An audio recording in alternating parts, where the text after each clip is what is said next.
I'll wash your bikes for food. He said it to 120 Hells Angels standing in a Nevada parking lot. 18 years old, holes in his shoes, hadn't eaten since yesterday morning. Every person in that lot went completely silent. Not one of them laughed. Not one of them moved, because every single one of them recognized something in that boy's eyes, something most people never have the guts to show a stranger. If you've ever had to swallow your pride just to survive, this story is going to hit you somewhere deep. Subscribe to our channel and follow this story all the way to the end and drop a comment telling us what city you're watching from. I want to see how far this story travels. The morning Ethan Miller turned 18, he sat on the edge of a stripped mattress in an apartment that no longer belonged to him and counted what he had left in the world. $43 and some change. A grandfather's mechanic cloth folded in quarters tucked into the back pocket of jeans that had been washed so many times the denim had turned the color of old smoke. And a younger sister named Lily, 14 years old, asleep in the next room because she didn't know yet that the landlord was coming at noon.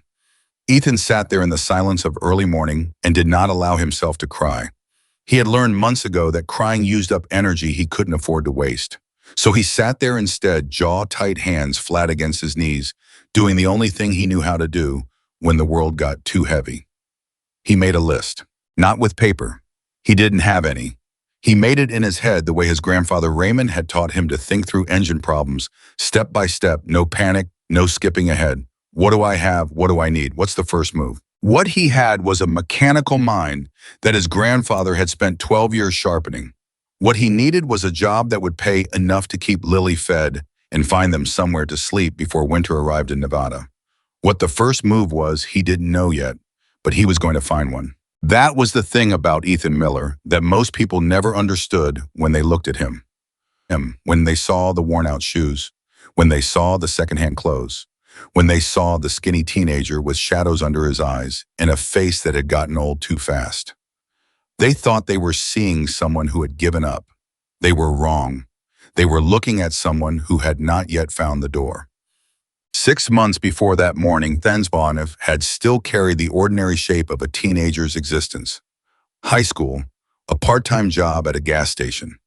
Weekend afternoons in his grandfather Raymond's garage, lying on a creeper board under a 1967 Harley-Davidson Electra Glide that Raymond had been slowly, lovingly, obsessively restoring for 11 years. Raymond Miller was the kind of man who believed that patience was a skill you had to practice every single day, the same way a musician practiced scales. He wasn't gentle about everything.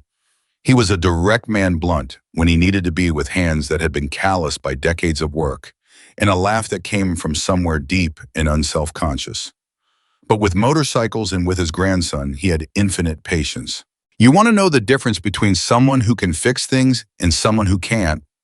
Raymond had said one afternoon, not looking up from the carburetor he was cleaning. The garage smelled like motor oil and old coffee, and the radio in the corner was playing something country and soft that neither of them was really listening to.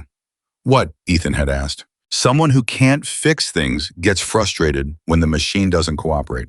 Someone who can fix things understands that the machine is just showing them where they haven't paid enough attention yet. Ethan had thought about it for a long time. He still thought about it. Anyone can destroy something, Raymond said that same afternoon, setting down the carburetor and looking at his grandson with the particular directness that meant he was about to say something he'd been carrying for a while. It takes patience and character to rebuild it. Ethan had nodded, not fully understanding what he was being told. He understood it now. Raymond had died of a heart attack 8 months before Ethan's 18th birthday, and that was when everything that had been wrong with James Miller, Ethan's father, stopped being hidden by the general noise of a family functioning. James Miller was not a bad man exactly. He was a weak one. He had debts he had never told anyone about, gambling, losses that went back years, loans from people who charged interest in ways that didn't appear in any legal document. When Raymond died and the garage was sold to cover some of those debts, James Miller looked at the life he'd built and the pile of consequences he'd accumulated and made the decision that broke Ethan's understanding of what a father was. He left. Not dramatically, not with a fight or a speech or even a letter. He was simply there one evening and not there the next morning, and the note he left on the kitchen table said only that he was sorry and that he hoped things would work out. He left behind 2 children, a month of unpaid rent utility bills that had been ignored for longer than that, and a truck that had been repossessed 3 days later. Ethan had stood in the kitchen holding that note for a long time. Then he folded it, put it in his pocket, and gone to wake up Lily. "I need you to trust me," he told her. She was 13 then, just barely, with Raymond's same direct eyes and a stillness that was older than her age. "We're going to be okay. Okay, but I need you to trust me." She had looked at him for a moment. "Are you going to be okay?" The question had almost broken him. "Yeah," he said, "I'm going to be fine." Yeah. The months between James Miller's disappearance and Ethan's 18th birthday were the education that no school had ever given him and no school could have prepared him for. He learned that the social services system moved slowly, that emergency assistance had waiting lists, that most landlords would not rent to an 18-year-old with no credit history and no co-signer regardless of what story he told, that a teenage boy trying to take care of his younger sister occupied a particular kind of invisible space in the world, a space where people felt sorry but not quite sorry enough to do anything concrete. He learned that most doors would close politely. A few would close hard. He learned the difference between sympathy and respect, and that the second one was the only currency that actually bought anything. He worked every job he could find or invent. He cleaned parking lots at 5 in the morning for a gas station manager who paid him under the table and looked the other way. He carried boxes for a grocery warehouse 2 evenings a week. He found a neighbor on the next street whose lawnmower had been broken for 2 seasons and spent an afternoon fixing it for $20, then spent the next 3 weeks mowing that same neighbor's lawn and 2 others on the same block. He found a bicycle with a bent wheel at the edge of a junkyard and straightened it and rode it 8 miles each direction when he needed to search for work. He did not complain, not to anyone, not even to Lily, though she watched him with those steady Raymond eyes and understood more than he thought she did. The apartment he'd been managing to hold on to through sheer will and scrambled together payments finally gave out when the landlord received a formal complaint from the building management company and discovered that the lease was technically in James Miller's name and therefore non-transferable to a minor. That was 3 weeks before Ethan's birthday. He found a woman from their church who agreed to let Lily stay in her spare room temporarily. Getting Lily settled and safe had taken everything he had left emotionally and logistically. After that, Ethan slept where he could, a cousin's couch, for a few nights, until the cousin's wife made clear that the arrangement wasn't working a shelter for a week, until he found that the curfew and rules made it impossible to keep the schedule he needed for the warehouse job. He kept moving. He kept making lists. He kept believing that somewhere out there was a door that would open. The morning of his birthday, he counted his $43 and some change and made his plan for the day. He would walk to the industrial district on the east side of town and try 3 more shops that he hadn't visited yet: an auto parts supplier, a metal fabrication company, and a small engine repair outfit that one of the parking lot guys had mentioned might be hiring. He would be at the first one when they opened. He would be polite and direct, and he would tell them what he could do, not what had happened to him. Because he had learned by now that stories of hardship made employers uncomfortable in a way that made them say no faster than anything else. He washed his face. He put on the cleanest version of the clothes he had. He folded Raymond's cloth and put it in his back pocket. He walked out into Nevada in July. The heat that particular summer was the kind that sits on your chest and makes breathing feel like a negotiation. By 9 in the morning, the air shimmered off the asphalt in long, slow waves, and by 11, the back of Ethan's shirt was soaked through. The auto parts supplier had no openings but took his name. The metal fabrication company had a sign on the door that said hiring, which turned out to mean hiring for a position that required 2 years of certified welding experience. The engine repair outfit was closed. Not temporarily, permanently. The windows were dark, and a sheet of paper taped to the glass gave a number to call if you were owed money. Ethan stood in front of that dark window for a long moment. I was not a person who allowed himself much self-pity. He'd made a decision very early in those months after his father left. That self-pity was a room he couldn't afford to walk into because he didn't trust himself to walk back out.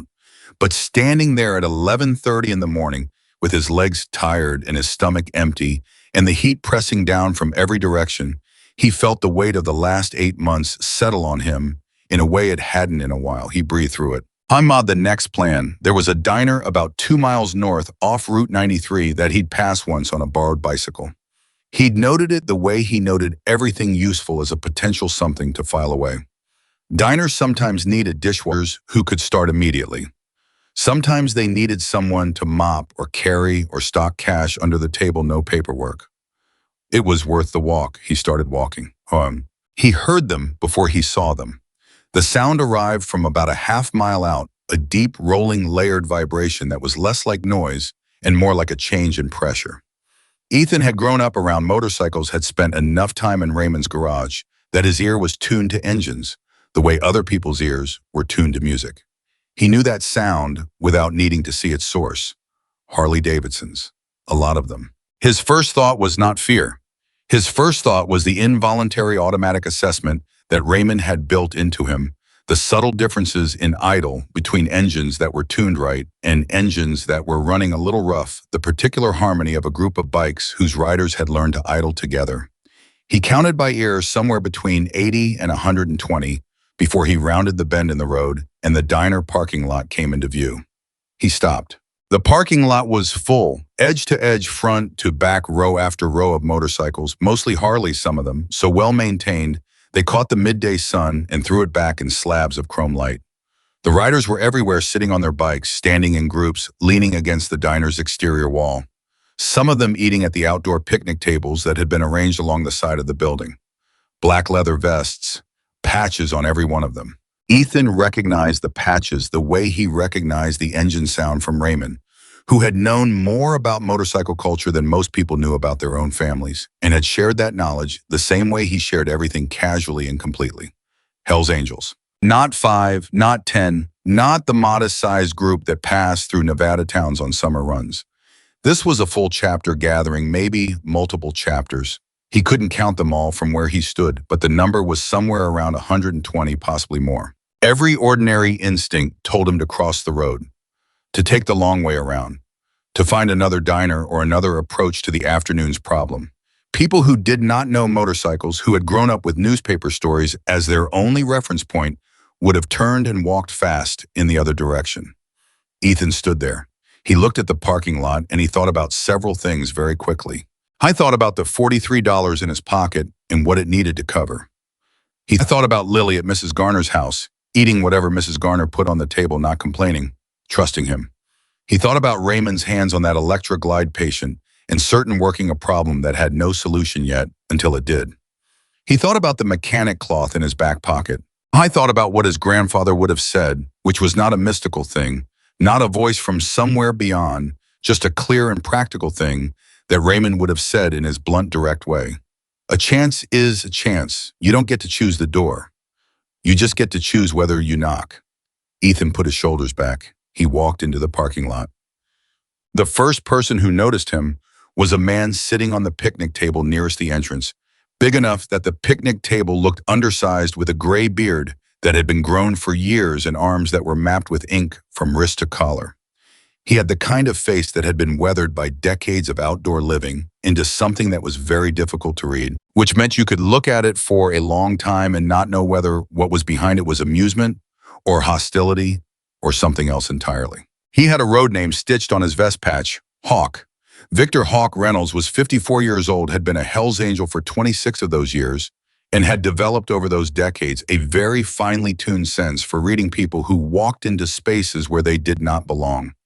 He could identify in about 3 seconds whether someone was coming in with aggression, with bad purpose, with fear they were trying to hide, or with something he rarely encountered. Genuine need carried without apology. He watched the teenager walk across the parking lot and felt every conversation around him slow as others noticed.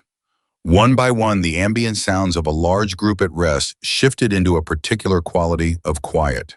Not silence, just attention, collective, and focus, the way a group of people who have spent years reading their environment will all orient to the same anomaly at the same moment. The kid was young. That was the first thing. Not mid-20s young, not college-age young, actually young, 18 at a stretch, with the kind of leanness that wasn't from working out, but from not eating enough.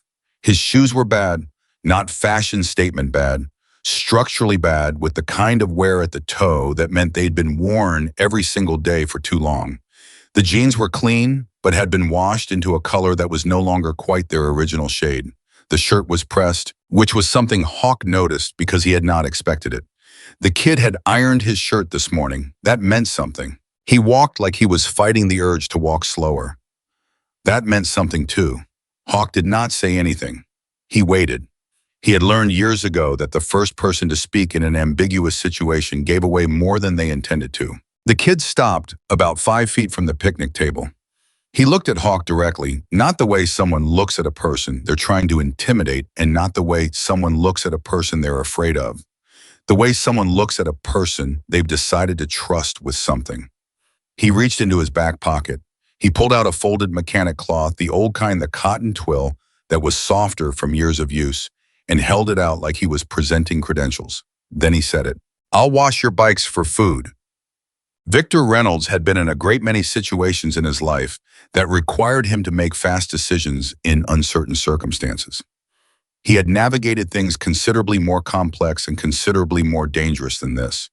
But in all of those situations, he could not recall the last time he had been genuinely surprised. He was surprised now.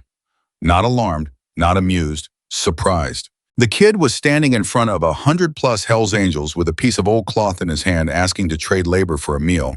And the thing that made it startling is not the request. Hawk had seen people ask for things. In a lot of ways, it was the specific quality of dignity with which it was being made. The kid was not performing desperation. He was not asking for charity. He was not making himself small or trying to disappear into the moment. He was making an offer. Straight across, clean. Here's what I can do, here's what I need. Around the parking lot, conversations had fully stopped. Men who had been mid-sentence left their sentences unfinished. A group near the door of the diner had turned. Others, who'd been at the far end of the lot, were drifting not quickly, but with that unhurried purposefulness of people who have decided something is worth watching. Hawk looked at the cloth. He looked at the kid's face. He looked at the shoes, which told him most of what he needed to know about how long this situation had been building. He made a decision. First, Hawk said, his voice carrying in the way it did when he wasn't especially trying to project. But the surrounding quiet made everything louder. "You eat." Dum. Inside the diner, something shifted. Ethan had not expected to be let in. He'd expected a maybe or a question or possibly a firm no delivered with a minimum of ceremony. He had not expected Hawk Reynolds to stand up from that picnic table, jerk his chin toward the diner door, and walk in like the matter was settled. He followed. 2 other men came with them, a compact man with a shaved head and a bearing that suggested military or something adjacent to it, who Ethan would later learn was called Diesel, and a taller, slower-moving man with dark eyes and a stillness that Ethan recognized the way you recognize a familiar tool, the stillness of someone who was always observing, always cataloging, a man named Daniel Stone Carter. The diner went quiet when they walked in. Not because it was unusual for Hells Angels to be in a diner that was essentially currently hosting their gathering, but because the kid with them was unusual.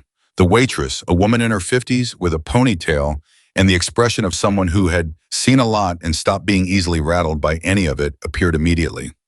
"What can I get you?" she asked Ethan directly, as if Hawk had somehow communicated that the question belonged to him.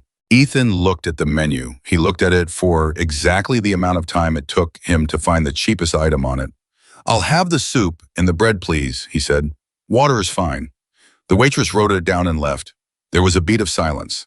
Hawk across the booth from him said nothing, just looked at him with that weathered, difficult-to-read face.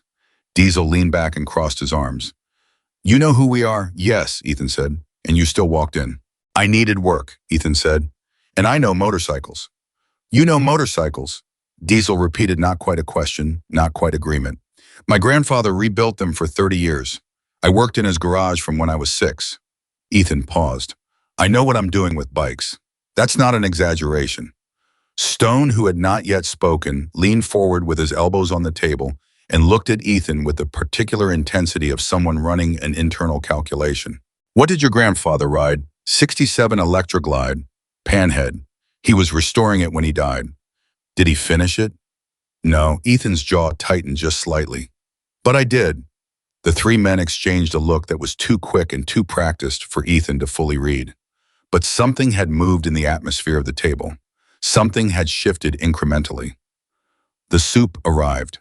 Ethan ate it slowly, the way you eat when you're very hungry and you're determined not to show it, not quickly, not urgently, but with a control that was its own kind of statement. He ate every piece of bread. He drank all the water. He didn't ask for more. When he finished, he set his spoon down and said, "I'll start with whatever bikes you need done first." Outside, the dynamic of the parking lot had reorganized itself in the way that groups of perceptive people reorganize when something interesting has introduced itself into the day. Nobody was obviously watching, but the distribution of the crowd had shifted. Conversations had reclustered, and there was a general peripheral awareness trained on the teenager who had walked out of the diner and gone to the nearest motorcycle without any particular fanfare and begun to work. He worked the way Raymond had taught him to work. Not fast, correct. He started with a visual past a full circuit of the bike, looking at every surface, every joint, every chrome piece. He noted what was road dust and what was grease. He noted where the brake lever assembly had a smear that suggested a slight weep from the master cylinder. He noted the way the left turn signal mount sat at an angle that meant the bracket bolt was probably loose. I didn't start cleaning until he'd finished looking. Then he cleaned like he'd been trained to clean, which was the same way Raymond had cleaned, which was the way someone cleans when they believe the thing they're cleaning deserves the attention. Chrome first with the cloth, working the polish in small circles, not wiping back and forth, but rotating, lifting the oxidation in layers. Checking the spokes for tension by sound, a light tap with his knuckle, listening for the difference between true and flat. Moving down to the engine cases, using the edge of the cloth to get into the fin channels. Removing the accumulated grime that came from miles of highway in summer heat. He worked without stopping. He did not look around to see if anyone was watching. After about 20 minutes, a man with red hair and a thick red beard, his patch red Tommy R, appeared at the edge of his peripheral vision and stood there. Ethan kept working. "That brake lever," Tommy said finally. "Master cylinder's weeping a little," Ethan said, still cleaning. "Not bad yet, but the fluid levels probably dropped a few millimeters. Worth checking before a long ride." A pause. "You got eyes in the back of your head." "I looked it over before I started." Another pause and the particular silence of a man recalibrating something. "What about the turn signal?"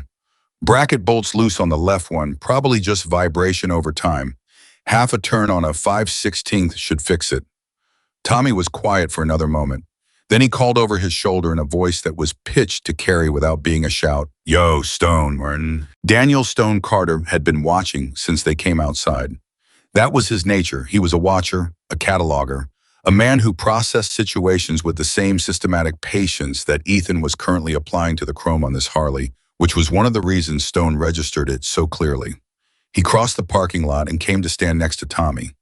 Ethan looked up briefly, registered, the presence looked back down. "Tell me about the panhead," Stone said. Not a question, an instruction. Ethan sat back on his heels and looked at the engine for a moment, not because he needed to gather his thoughts, but because when Raymond had asked him mechanical questions, the first step was always taking a breath and being accurate rather than fast. "The panhead ran from 48 to 65, Ethan said. "Overhead valve engine. The rocker covers are what give it the name. They look like upside-down pans. The early ones had hydraulic lifters, which was new for Harley at the time. The late models had alloy heads, which ran cooler. Your 67 would actually be an early shovel head, not a pan head. The transition was 66. Stone said nothing. "The Electroglide was the first year of the electric start," Ethan continued, "which my grandfather hated because he said it was the beginning of motorcycles getting lazy. He still kick-started his even after he put the electric in." Tommy made a sound that was half laugh, involuntary. Stone's expression hadn't changed, but something behind his eyes had. "How old are you?" 18, Ethan said. "Today, actually." The words landed in a way he hadn't intended. He hadn't meant to say the second part. It came out because he was tired probably, and tired made you say things you'd otherwise keep to yourself. Tommy looked at him. "Today's your birthday." "Yeah. And you're washing bikes in a diner parking lot." Ethan picked up his cloth and started on the next spoke. "I'm working," he said. "There's a difference." The question of who Ethan Miller was and how he'd arrived in a Nevada diner parking lot on his 18th birthday with nothing but a mechanic cloth and a working knowledge of Harley-Davidson engine history, moved through the gathering over the next hour, the way information moves through any tightly connected group, not announced, not broadcast, but passed from person to person in the shorthand of people who have learned to communicate efficiently. Hawk told Stone what he'd observed coming in. Stone told Diesel what Ethan had said about the motorcycles. Tommy told the group nearest the wall about the brake lever. The group nearest the wall told the group at the far tables about the birthday. And somewhere in the process of traveling from person to person, the story accumulated the particular weight that true stories accumulate when the people receiving them recognize something in them. A man named Gary, with a veteran's tab above his chapter patch and 20 years of road behind him, listened to the recounting and said very quietly to no one in particular, "Kid walked in here with a rag and his dignity. I've seen men walk in with everything and come with less." Nobody disagreed. Hawk came back out and found Ethan now working on his third motorcycle, moving through them with the same systematic methodology, unhurried, thorough. He stood and watched for a while. Then he said, "You're not from around here originally." "Born here," Ethan said, "but my grandfather was from outside Reno. We spent a lot of summers there." "What happened to your family?" It was a direct question. Ethan appreciated that. He was tired of the kind of concern that danced around what it was actually asking. "My grandfather died 8 months ago. My father left." He paused, still cleaning. "My sister's 14. I'm trying to keep us together." "Where's your sister now?" "A neighbor is taking her in temporarily. She's okay, she's safe." He finally looked up. "That part I handled." Hawk nodded slowly. There was something in his face that was still difficult to read, but the texture of it had changed. It was less evaluation and more something else. Something that had the quality of recognition. "You handled that first," Hawk said, "before anything else." "She's my sister," Ethan said, as if that were not a complete explanation so much as the only explanation necessary, and turned back to the chrome. Hawk stood there for another moment. Then he said, "When you finish those 3, there's about 40 more that could use attention." He paused. "We'll make sure you eat again before you go." The afternoon deepened into heat and then slowly out of it, and Ethan worked through 6 motorcycles, then 8, then 10, developing a rhythm that was less about speed and more about a quality of presence, a full attention to each bike, each detail, each small thing that was slightly wrong or slightly worn or slightly in need of care. Men stopped and watched. Some asked questions. He answered them without stopping work, which seemed to be the right instinct, because the questions kept coming and the quality of the attention being paid to him kept changing. An older man named Pete, who had the particular slowness of a man who'd had a surgery in the recent past, came and sat on an overturned crate nearby and watched Ethan work on his Road King without saying anything for a long time. Then he said, "You know what you've got there? That's the original 88B, the counterbalanced version, smoother at highway speed, but the balance shaft bearings need more attention than people give them." "I know," Ethan said. "I can hear it. It's not bad yet, but it's talking." Pete looked at him for a moment. "You can hear that. My grandfather said you should be able to diagnose 80% of engine problems by sound if you know what you're listening for." "Your grandfather was right." Pete folded his arms over his chest. "Who taught him?" "His father," Ethan said, "and the Indian Motorcycle Handbook from 1952 that he kept in his shop until the pages fell out." Pete laughed, a real one from somewhere unguarded, and after that the conversation became something easy and natural, the kind of conversation that happens between 2 people who have found the particular subject on which they are genuinely compatible. Stone was nearby. He heard it. I did not say anything then, but he was building something internally, putting pieces in order, and when Ethan had worked through 12 motorcycles and the light was starting its long Nevada descent toward the mountains, and someone brought out a plate of food from the diner and set it on the picnic table without asking whether he wanted it, Stone came and sat down across from him while he ate. "Let me ask you something directly," Stone said. "Okay," Ethan said. "What do you actually need? Not today. I mean, what do you actually need for your situation to change?" Ethan looked at him. He thought about the question the way he thought about difficult mechanical problems, thoroughly, not quickly. "A real job," he said. "Steady hours, steady pay work that uses what I know how to do, something I can build from." He paused. "I don't need anyone to fix it for me. I just need a place to stand where what I can do is worth something." Stone looked at him for a long moment, the kind of look that takes in more than the words. That's a very specific answer, he said. It's the true one. Stone nodded, once. Slow. Then let's see what we can do about that, he said. And Ethan, who had not let himself hope too hard about anything in 8 months, felt something shift in his chest. Not the bright, explosive thing that hope usually pretended to be, but something quieter. Something that felt more like the first movement of a door. Stone's words stayed with Ethan for the rest of that evening, the way certain things do when you've been carrying a weight for so long that any real acknowledgement of it hits harder than you expect. Not the words themselves, they were simple enough, practical, the kind of words a man of Stone's nature would use because men like that did not dress things up. But the weight behind them. The fact that someone had looked directly at what Ethan actually needed and had not flinched or deflected or handed him a pamphlet for a social services office. He slept that night on the cot that the diner owner, a heavy-set man named Gerald, who seemed to have a long-standing relationship with the chapter and an infinite tolerance for whatever arrived in his parking lot, allowed him to use in the back storage room. Ethan had not asked for it. Hawk had arranged it in the same quiet way Hawk arranged most things, with a minimum of ceremony and a maximum of effect. Before he fell asleep, Ethan lay on his back and stared at the ceiling and ran through the list in his head. He had eaten twice today. He had worked for it both times. Nobody had given him anything without him putting something forward first, and that mattered to him in a way he would have struggled to fully explain to someone who hadn't spent 8 months watching the difference between help that honored a person and help that diminished them. What had happened in that parking lot was the first kind. He was certain of it. He thought about Stone's question. What do you actually need? He had answered it truthfully, the way Raymond had taught him to answer hard questions, not with what he wished were true, not with what would sound good, but with the precise and unornamented truth. A real job, steady hours, work that uses what I know how to do. I was still turning it over when he fell asleep, and he was turning it over again when he woke up before dawn, with the particular alertness of someone who had trained themselves not to oversleep because oversleeping cost things they couldn't afford to lose. He washed his face at the utility sink. He folded the blanket Gerald had left on the cot and placed it exactly where he'd found it. He checked that everything was as he'd found it, which was the kind of instinct Raymond had given him. You leave a place the way you'd want to find it, because that's how you demonstrate that you can be trusted in a space that isn't yours. Then he went outside. The parking lot was not empty. He had expected it to be. It was early enough that the light was still that particular gray-blue Nevada color that comes before the sun clears the mountains, and the temperature had dropped to something almost gentle after the previous day's assault.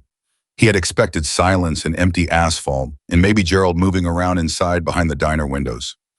Instead, Hawk was sitting on the picnic table, the same one as yesterday, same position, large hands wrapped around a coffee mug, looking at the mountains with the expression of a man who spent time every morning looking at things that required no conversation. He didn't look at Ethan when Ethan came out. He said without turning his head, "Coffee's inside." Gerald left the pot on. Ethan went inside, poured a cup, came back out. He didn't sit on the table. He leaned against the side of it, a few feet from Hawk, and they both looked at the mountains for a while without saying anything. It was Hawk who spoke first. "You know what most people would have done yesterday, walking into that parking lot?" "Not walked in," Ethan said. "Right." Hawk drank his coffee. "What made you different?" Ethan thought about it. He didn't give the easy answer, the one that would have made him sound brave or calculated. He gave the true one. "I wasn't thinking about who you were," he said. "I was thinking about what I needed to do next. And the next thing was finding work. And you were there." Hawk turned his head and looked at him for the first time since he'd come outside. Something in his expression was assessing, but it had the texture of confirmation rather than evaluation. Like a man checking a measurement he already mostly knew. "How old did you say you are?" 18. "You think like someone who's been through more than that." "I've been through more than that," Ethan said. Hawk nodded. He looked back at the mountains.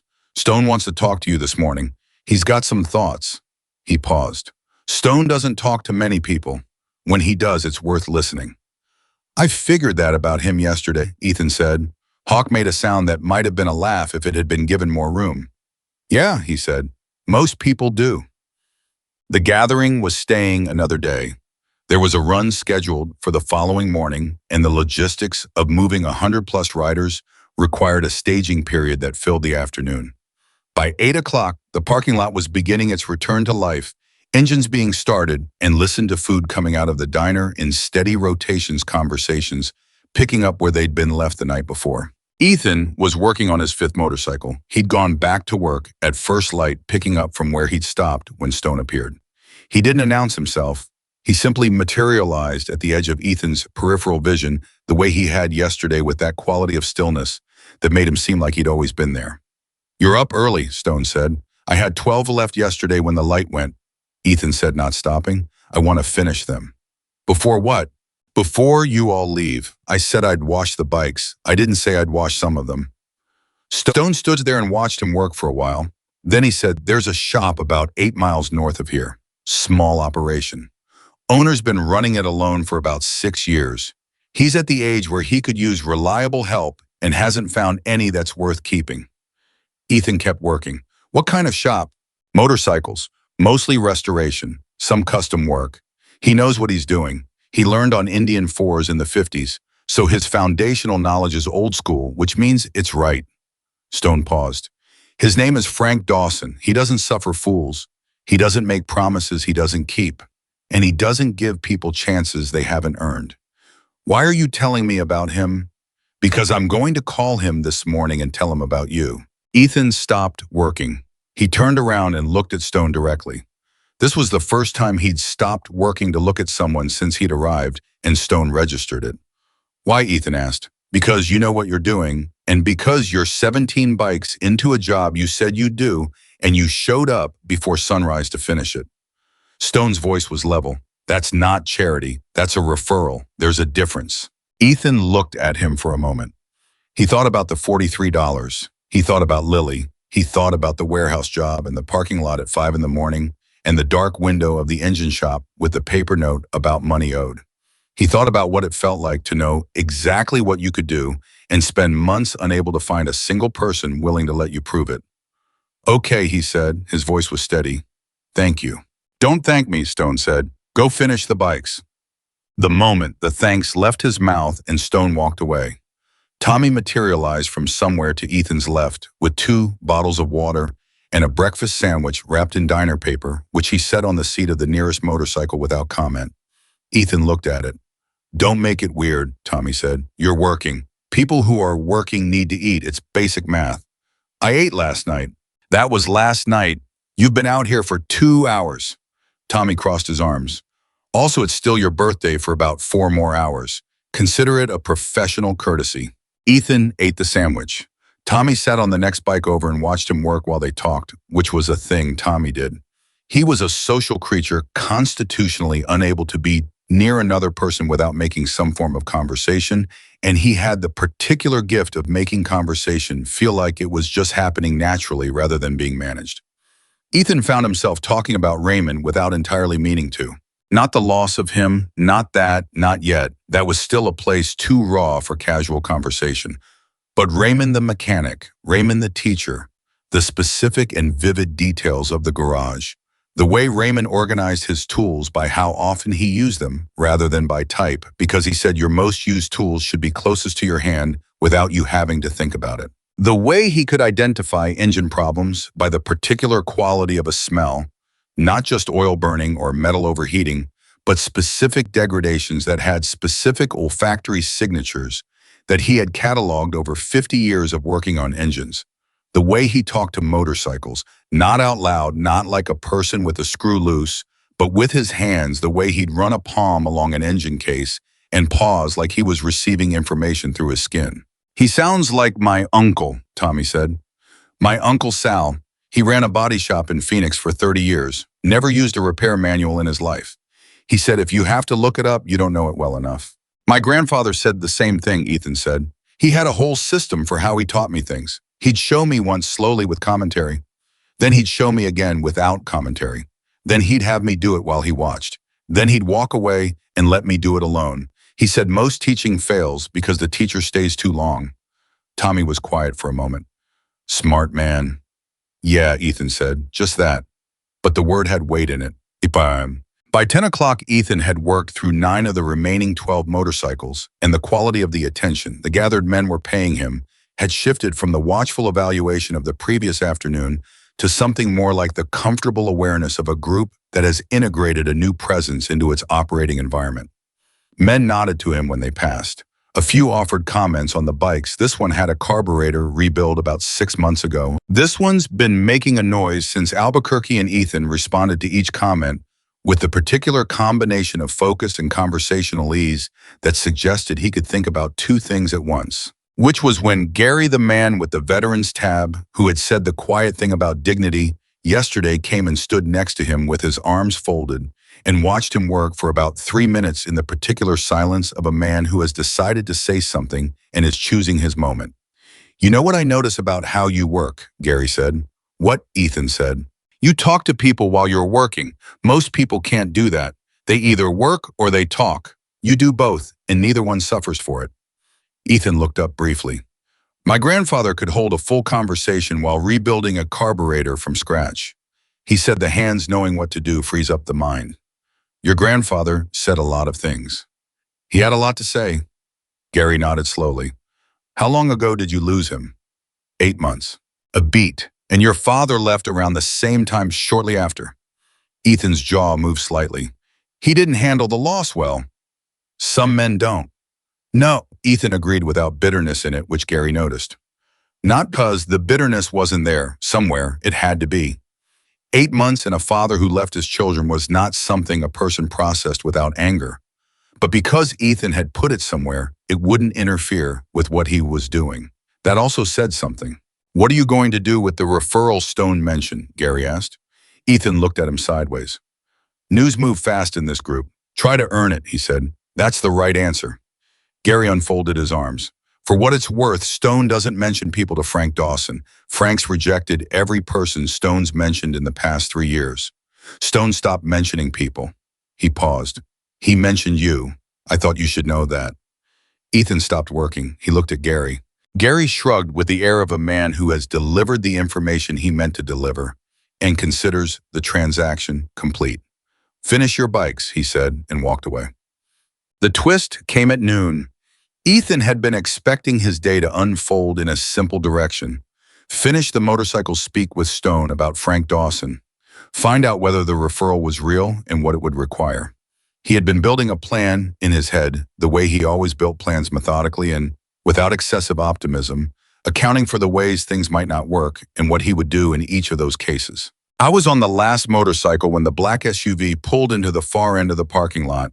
He noticed it the same way he noticed most things peripherally, as part of his ongoing environmental scan, filed and categorized without interrupting what his hands were doing. Black SUV, recent model, tinted windows, the kind of vehicle that suggested either corporate money or someone who wanted to signal corporate money. Not unusual. The diner served the whole road, not just the gathering. People stopped. What was unusual was the way the SUV parked. It pulled in too fast, swung wide on the turn, and the rear corner of the vehicle made contact with a motorcycle parked at the end of the row with a sharp metal sound that cut through the ambient noise of the parking lot the way sharp sounds do. Everything went quiet. The motorcycle rocked on its stand and settled. The SUV stopped. For a long moment, nothing happened. Then the driver's door opened and a man stepped out. I was somewhere in his mid-50s, the kind of build that suggested he had once been athletic and had accumulated the modifications of comfort and time, dressed in the business casual of someone who was very far from a business casual situation and seemed to be aware of it. He looked at the motorcycle, looked at the rear corner of his SUV, looked at the gathering of Hell's Angels now oriented in his direction with the collective attention of people who have just heard something break. And then he did the thing. He took a breath.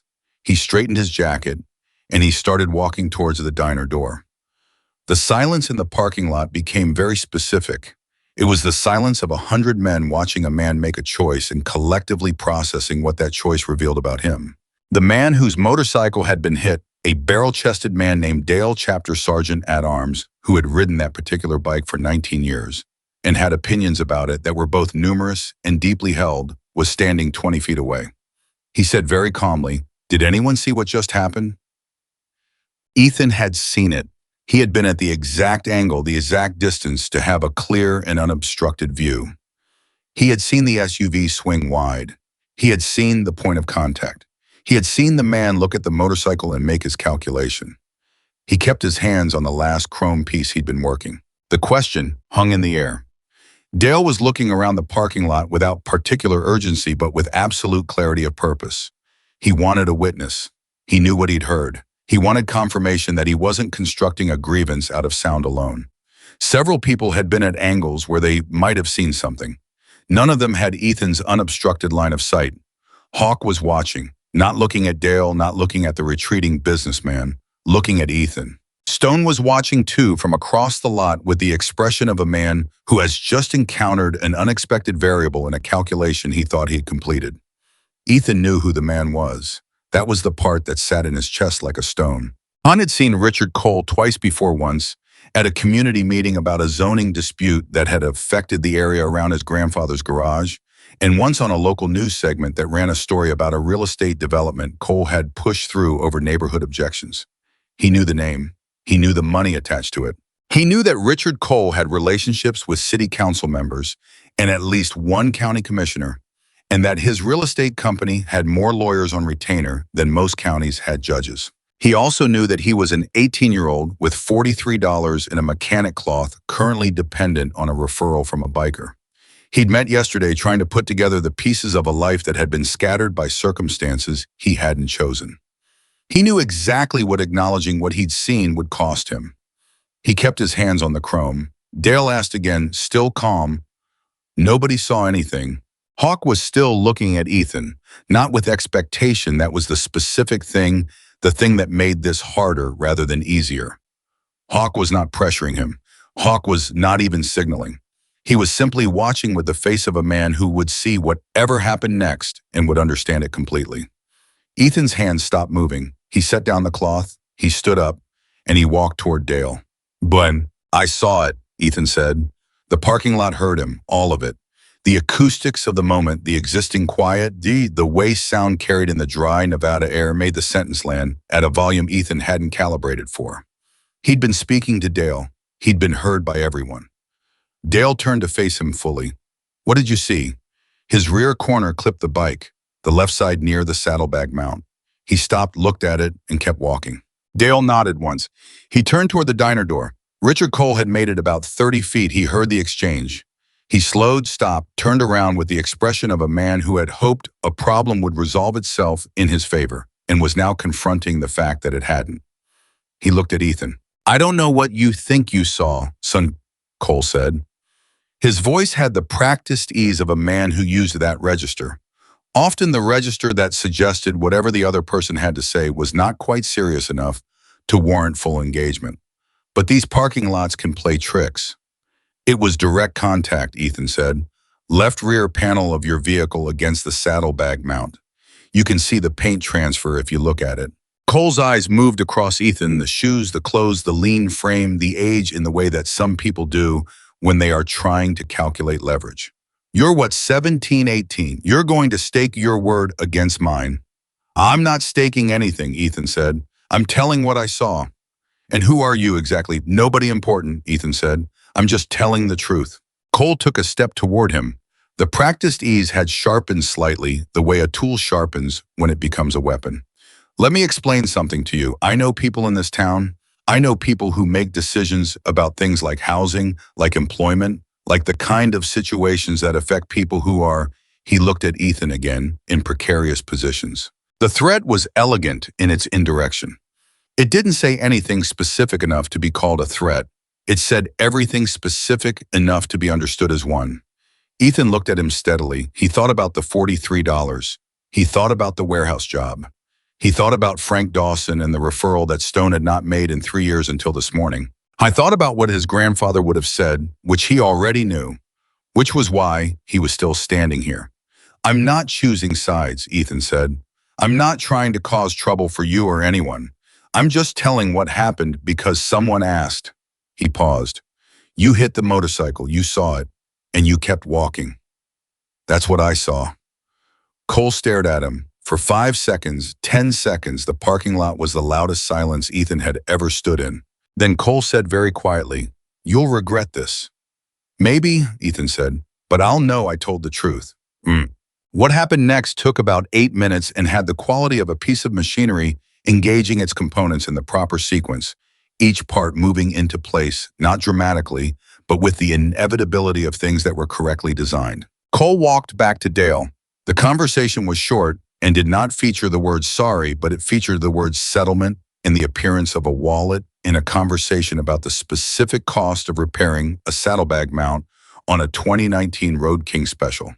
The number Cole wrote on the back of a business card was higher than the repair would cost, which was the kind of math that people like Cole did instinctively when the alternative was continuing a confrontation in a parking lot full of Hell's Angels. Dale took the card without comment.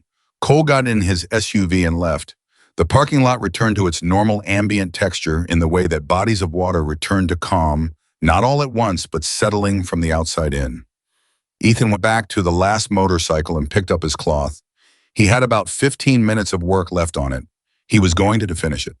He heard footsteps, several sets not approaching aggressively, just converging. He kept working. Gary arrived first. He didn't say anything. He stood. Tommy arrived next, and he also, unusually for Tommy, said nothing. Pete appeared from somewhere and stood with his arms crossed. Hawk came last, and when he arrived, the small cluster of men shifted slightly to include him at its natural center. Ethan kept working on the chrome. It was Hawk who finally spoke. "You knew who he was," Hawk said, not a question. "Yes." "You knew what he was threatening." "Yes." "And you said it anyway." Ethan looked up then because the tone required it, not because he was finished. "I'm not interested in being someone who goes quiet when it's convenient," he said. "I've watched that. I know what it costs." Hawk nodded, slow, the way he did things when he was giving them weight. "Who taught you that?" Ethan turned back to the chrome. "Same person who taught me everything else," he said. Nobody spoke again for a while, but nobody left either.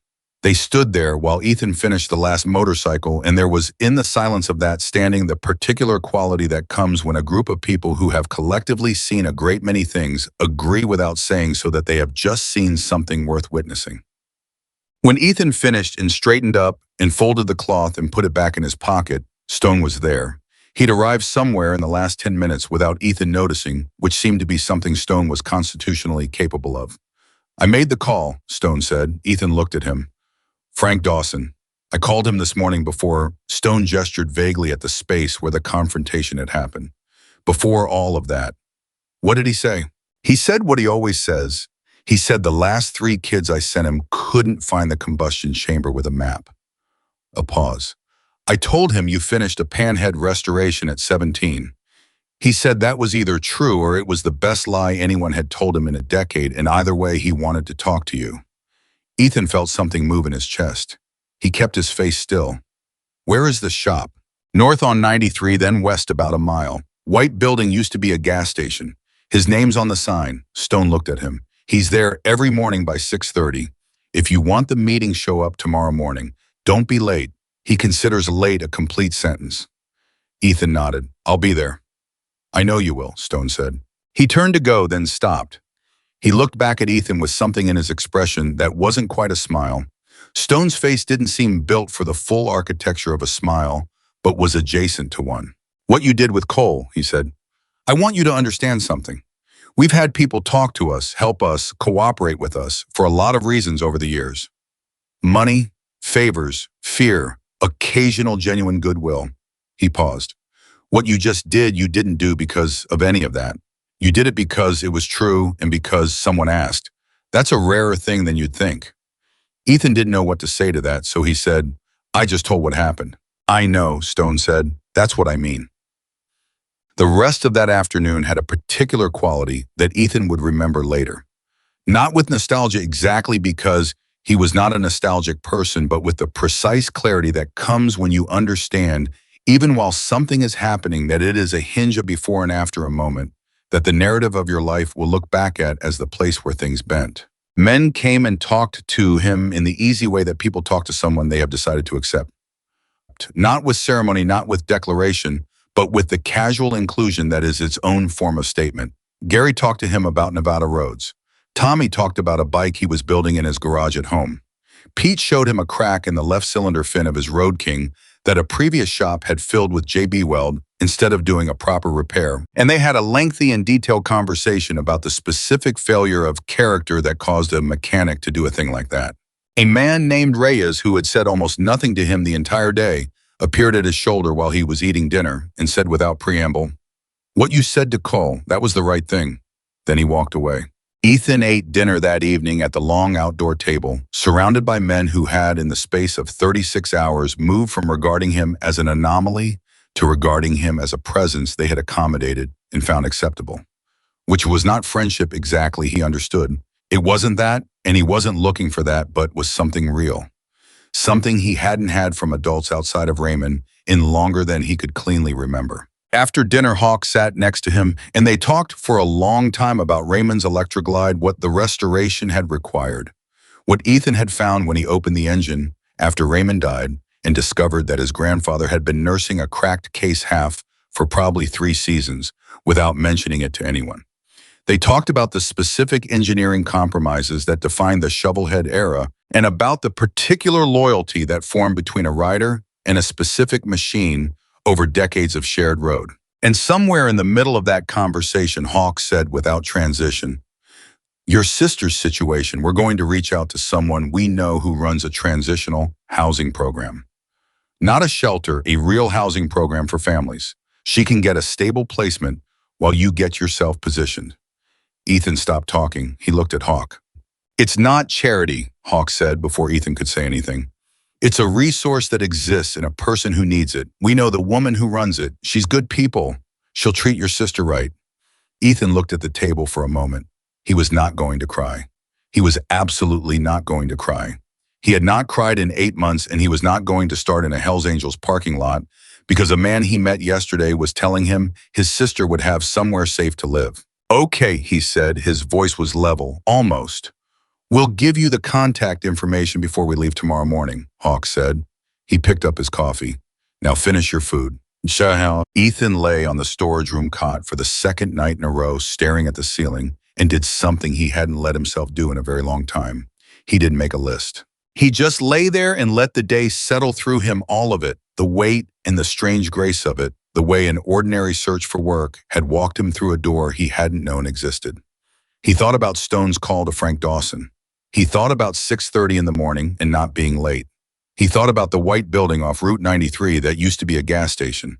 He thought about Cole's face when Ethan hadn't looked away.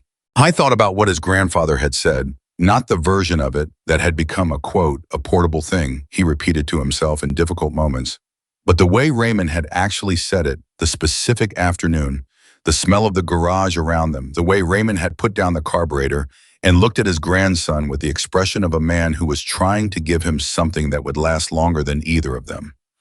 Anyone can destroy something. It takes patience and character to rebuild it. Ethan had been thinking about that sentence as a thing that applied to machines.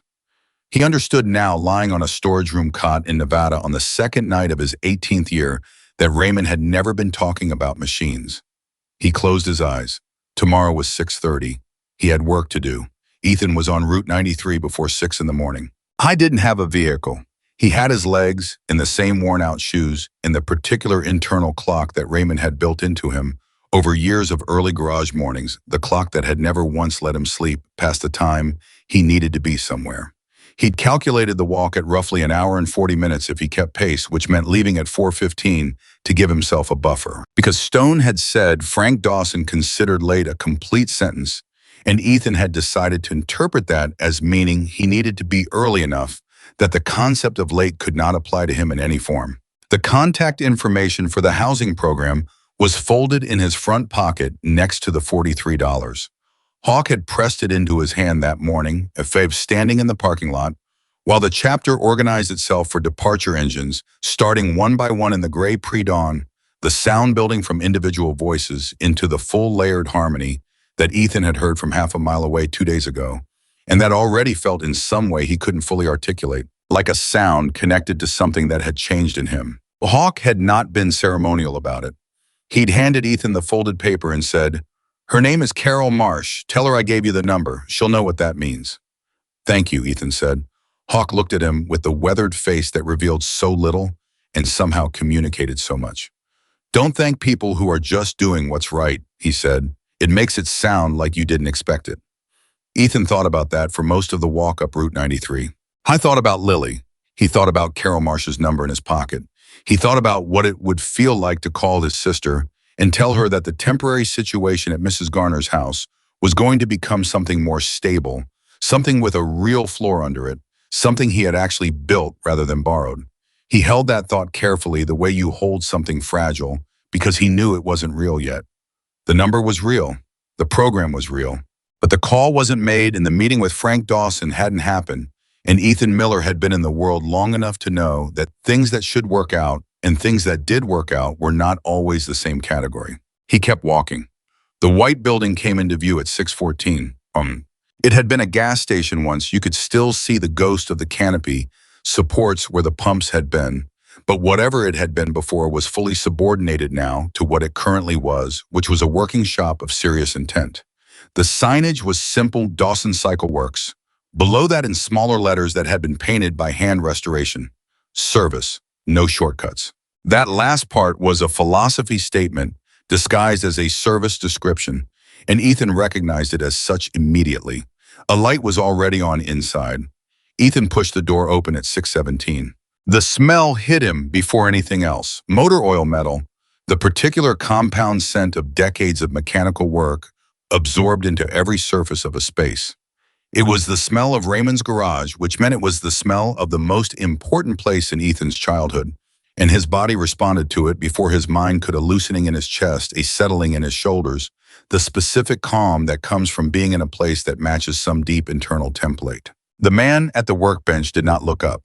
Frank Dawson was 71 years old, though he moved like a man who had not gotten around to fully accepting that, with a lean, deliberate physicality and hands that were so thoroughly calloused and stained by decades of work that they looked like they'd been built out of something other than ordinary skin. He was working on what appeared to be an early model carburetor, cleaning it with a small pick, with the complete attention of someone for whom no other thing currently existed. Ethan stood inside the door and waited. 30 seconds, a minute. Frank Dawson said without looking up, "You're 13 minutes early." "Yes, sir," Ethan said. "Most people who are early spend the extra time making noise." "You didn't." "I didn't want to interrupt what you were doing." Frank set down the pick.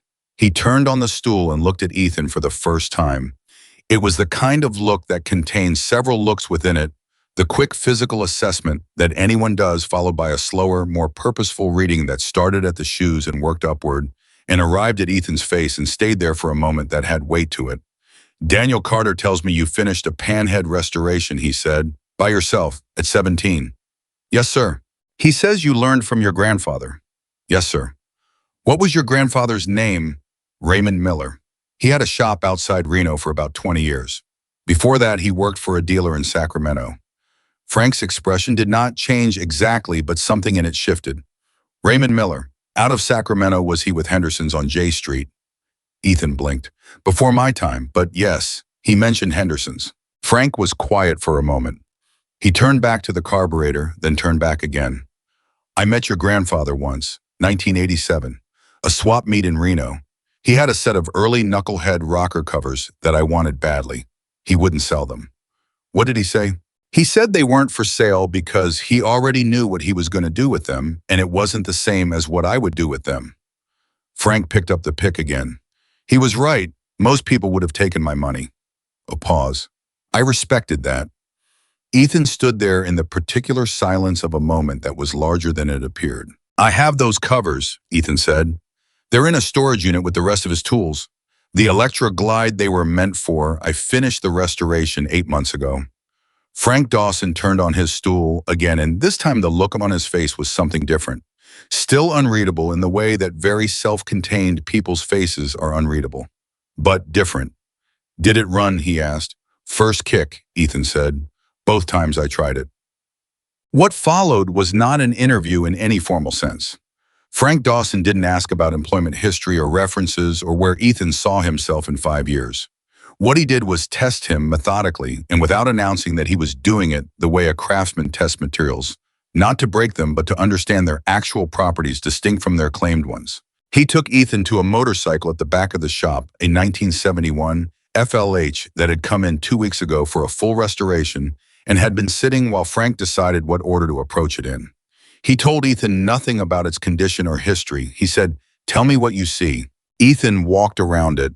He didn't touch it for the first circuit. He looked. He put his face close to the engine cases. He checked the frame joints.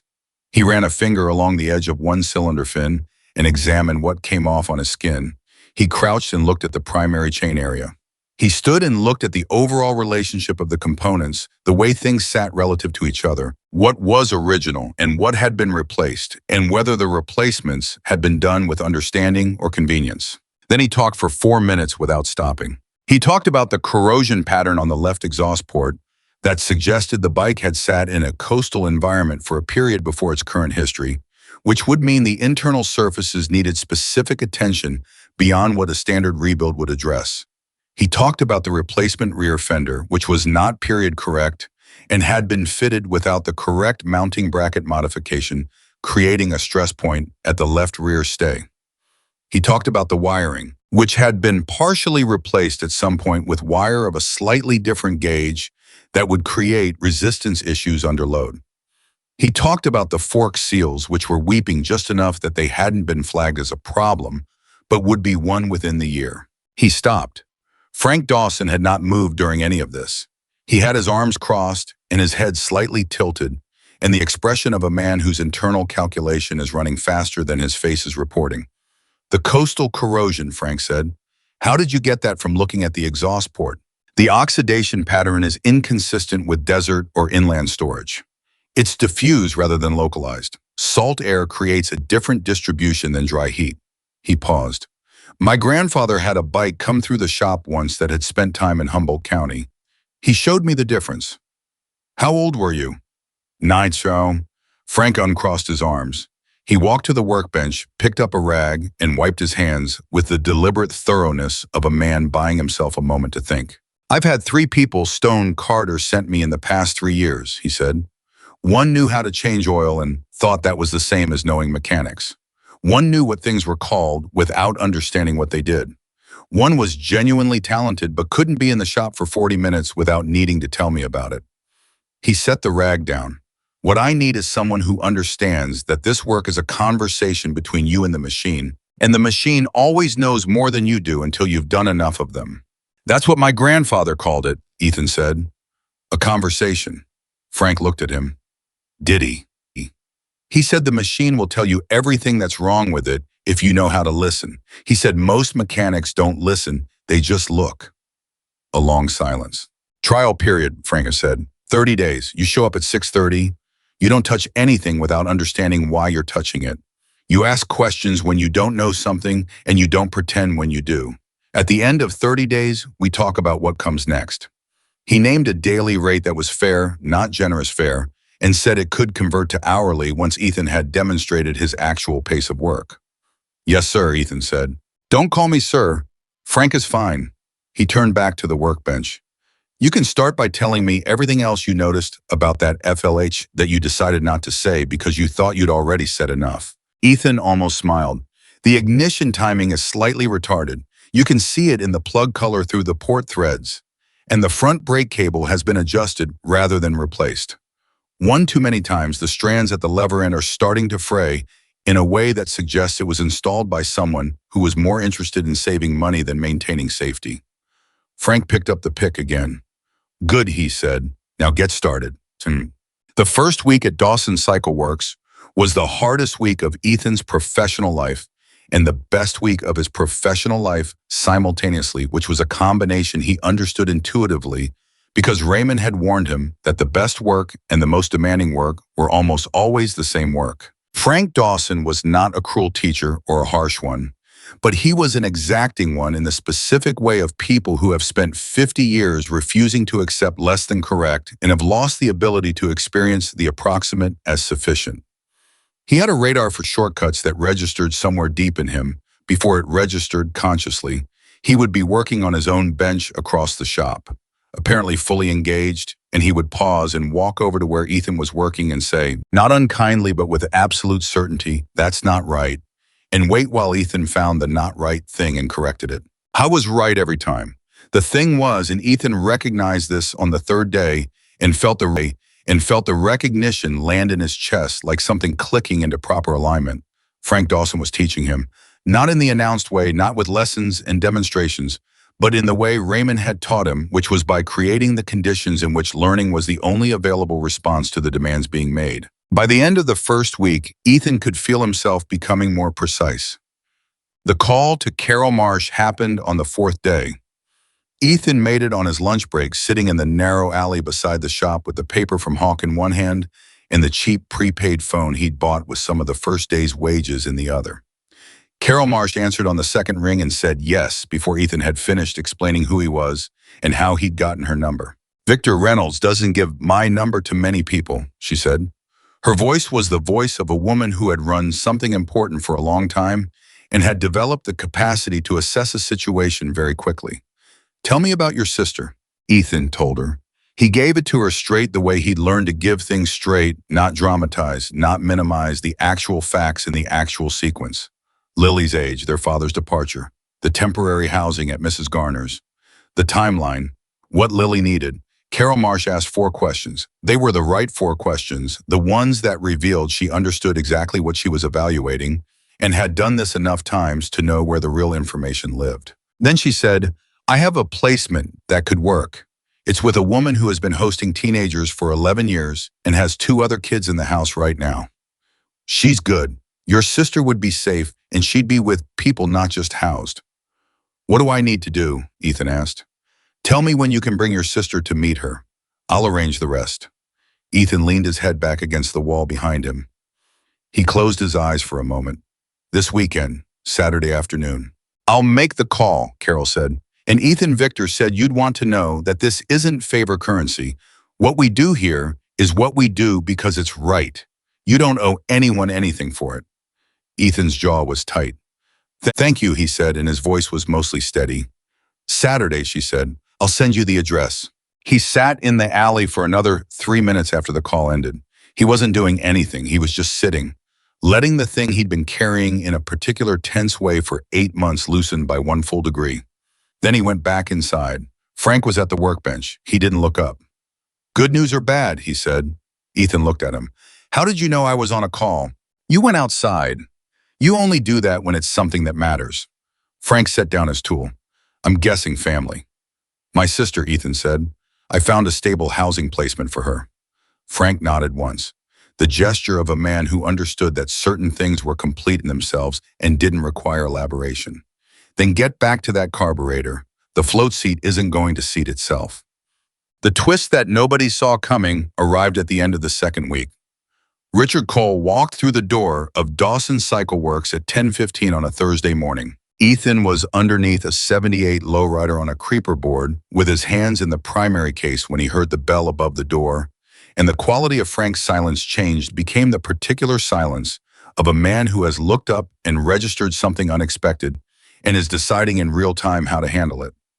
Ethan couldn't see anything from under the bike, but he could hear it. Cole's voice, unmistakable.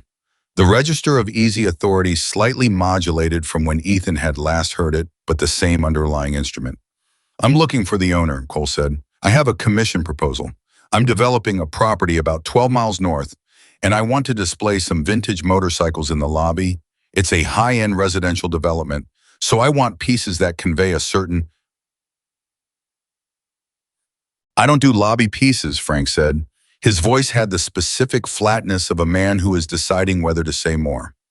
"I'm prepared to compensate generously," Cole said. "Very generously. 3 to 5 pieces, whatever you consider museum quality work." "I said I don't do lobby pieces." Frank's voice was not unfriendly. It was final. "This is a working shop. The bikes I restore go back to their owners or to people who are going to ride them. I don't restore things to sit behind velvet ropes." A pause. Cole recalibrated. "Perhaps I could at least leave my card. If you change your—" "I won't," Frank said. Another pause. Longer this time. Ethan on the creeper board was completely still. "Is there another mechanic here?" Cole said. "Perhaps I could speak with—" There's one other person in the shop, Frank said. He's busy. Ethan heard footsteps. Cole walking, coming toward the back of the shop where the lowrider was on the lift, where the creeper board was visible from a certain angle. He heard Frank's footsteps too, following not quickly, with the unhurried intention of a man who knows his own space. Cole stopped. Ethan heard the pause. He heard the specific quality of a pause that contains recognition. That's Cole's voice changed. Is that, you know him? Frank said, a silence that had a texture Ethan could feel from the floor. We've met, Cole said carefully. Ethan put down the tool in his hand. He pushed the creeper board out from under the lowrider and stood up. He was wiping his hands on a shop rag when he turned around, which gave him an extra 3 seconds that he used to make sure his face was doing what he wanted it to do, which was nothing in particular. Cole was standing 8 feet away. In the daylight of the shop, his face was slightly different from how Ethan had read it in the parking lot, more complex, with something running behind his eyes that Ethan hadn't expected. It took him a moment to identify it. Cole was embarrassed. Not ashamed, that was a different and deeper thing, but embarrassed. The specific embarrassment of a man who has made a calculation in public and had it not go the way he'd expected, and who now finds himself looking at the evidence of that miscalculation standing in front of him in a shop he walked into for unrelated reasons. You work here, Cole said. Yes, Ethan said. Cole looked at him for a moment, then at Frank, then back at Ethan. His jaw moved slightly. The practiced ease was having difficulty with this particular situation. How long have you been? 2 weeks, Ethan said. Cole nodded. He seemed to be going through something internally that he was not entirely controlling.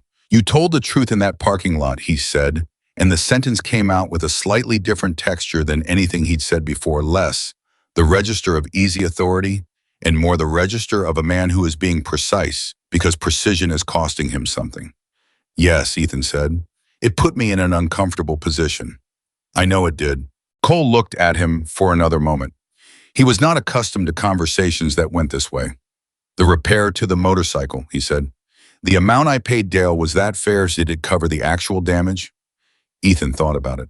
Probably $100 over, he said. The mount itself is a straightforward fix. Something moved across Cole's face. I want to, he stopped. He started again differently. What I did in that parking lot was wrong, not the accident. Accidents happen. What I did after, when I kept walking. He looked at Ethan directly, and in that look was something that cost him. You were 18 years old, and you called it correctly, and I tried to use the fact that you had nothing to make you say nothing. He paused. That was wrong. The shop was very quiet. Frank was leaning against his bench with his arms crossed, watching this with the expression of a man who has seen a lot of things over a long career and has just added one to the list. Ethan looked at Richard Cole and said the thing that was true the same way he always said what was true. Okay, he said. I appreciate that. Cole nodded. He reached into his jacket. I still want to leave my card, he said to Frank. Not for the lobby pieces. I have a '64 Electra Glide that belonged to my father. It hasn't run in 15 years. I'd like it looked at properly. He set the card on the bench. When you have time. He looked at Ethan once more. The embarrassment had not entirely left his face, but under it was something different now. Something that might have been, Ethan thought, a small beginning. Then Cole left. Frank looked at the door for a moment after it closed. Then he looked at Ethan. You going to tell me that story? If you want to hear it, Ethan said. I'm 71 years old, Frank said, picking up his tools. I got time, he paused. But not right now. Right now, you've got a primary case to get back to. Ethan told him that evening after the shop closed while they were both cleaning up. He gave it the same way he gave everything, straight, without embellishment, the facts in sequence. The parking lot, the crash, Cole walking away, the choice he'd had to make, and what was at stake in it either direction. Frank listened without interrupting. When Ethan finished, he was quiet for a moment. Stone Carter knew this when he sent you to me, he said. No, it happened after he made the call. But before he told you about me. Yes, Frank nodded slowly. So he saw it happen. Yes. Another silence. Frank folded the shop rag in his hands with the methodical precision he brought to every physical action. I want to tell you something about Daniel Carter that I think is relevant, he said. Stone has been sending people to me for years. Some of them have been good mechanics. Some of them have been decent people. A few have been both. He set the rag down. He's never sent me someone he looked at the way he looked at you when he called me. I could hear it in his voice. And I've known Stone a long time. What did you hear? Ethan asked. Respect, Frank said simply. Stone Carter doesn't give that easily. He turned off the bench light. He picked up his keys. At the door he paused. 30-day trial, he said, 14 days in. He looked at Ethan with the direct, unembellished regard of a man who had spent 50 years only saying what he meant. It's not going to be 30 days. Ethan looked at him. It's going to be a job, Frank said, a real one, with real hours and real pay and real work. Because you know what you're doing, and you don't pretend otherwise, and you don't cut corners, and when someone asks you a hard question, you give them a true answer. He pushed the door open. That's not as common as it should be. He walked out. Ethan stood in the shop for a moment after the door closed. Around him, the machines Raymond had taught him to love sat in the particular quiet of a working space at rest, full of the accumulated presence of serious work of things carefully made and carefully maintained and carefully rebuilt. He put his hand on the FLH's tank. The metal was cool. I thought about what Frank had just said. Not the job part, though the job part was real and solid, and he would carry it home carefully, the way you carry something you know is fragile until you know it isn't. He thought about the rest of it. Respect. Stone Carter doesn't give that easily. He thought about the parking lot, the mechanic cloth, the $43. I thought about the word he'd used when Cole walked in and looked at him with that embarrassed, complex face and said, what he'd done was wrong. Okay. Ethan had said, okay, because that was what it was. Not forgiveness, exactly not yet. That was something that moved slowly in him. But okay, an acknowledgement that the man had said a true thing at some cost to himself and that the true thing had been received. He thought about what Raymond would have said about that. His grandfather would have said, that's how things get rebuilt. Not with grand gestures, not with monuments. With a man walking into a shop he came into for a different reason entirely and saying in front of a witness that he was wrong. One piece at a time, Ethan turned off the light. He walked out into the Nevada evening and thought about Saturday when he would take Lily to meet the woman Carol Marsh had found. He thought about what he would say to his sister when he saw her. He thought about what her face would do when she understood that the temporary was becoming something more stable, something built rather than borrowed. He walked with purpose. He had somewhere to be in the morning. He was not going to be late. Saturday came the way important days tend to come ordinary on the surface, carrying everything underneath. Ethan was up at 5. Not because he needed to be, because his body wouldn't let him stay horizontal when something this significant was scheduled. He lay there for about 4 minutes staring at the ceiling of the room. He was renting a single room above a hardware store 2 blocks from Dawson Cycle Works, $30 a week. No kitchen, shared bathroom down the hall, and the most valuable address he'd ever had because it was his, paid for by his own labor. No borrowed time in it, and then he got up and washed his face and pressed his shirt and went to get his sister. Mrs. Garner lived 22 minutes away on foot. Ethan knew because he'd walked it before. He knew the exact rhythm of the route, which blocks had cracked sidewalk that could catch a foot wrong, which intersection had a light that took too long, which stretch had a tree that dropped something slippery in summer. He knew it the way he knew the routes to every place that mattered to him currently, with the specific, granular knowledge of a person who travels everywhere on foot and learns the land the way drivers never do. Lily was waiting on the porch. She saw him coming from half a block away, and she did the thing she'd been doing since she was 4 years old, and he'd come to pick her up from anything she stood up straighter. Not a big movement, just a slight realignment of her spine, the physical language of someone who has been holding themselves together alone and can now briefly hold themselves together with someone else. He got to the porch steps and looked up at her. She looked at him the way she always looked at him. Raymond's eyes, direct and clear, reading him with the accuracy that had always made him feel both seen and accountable.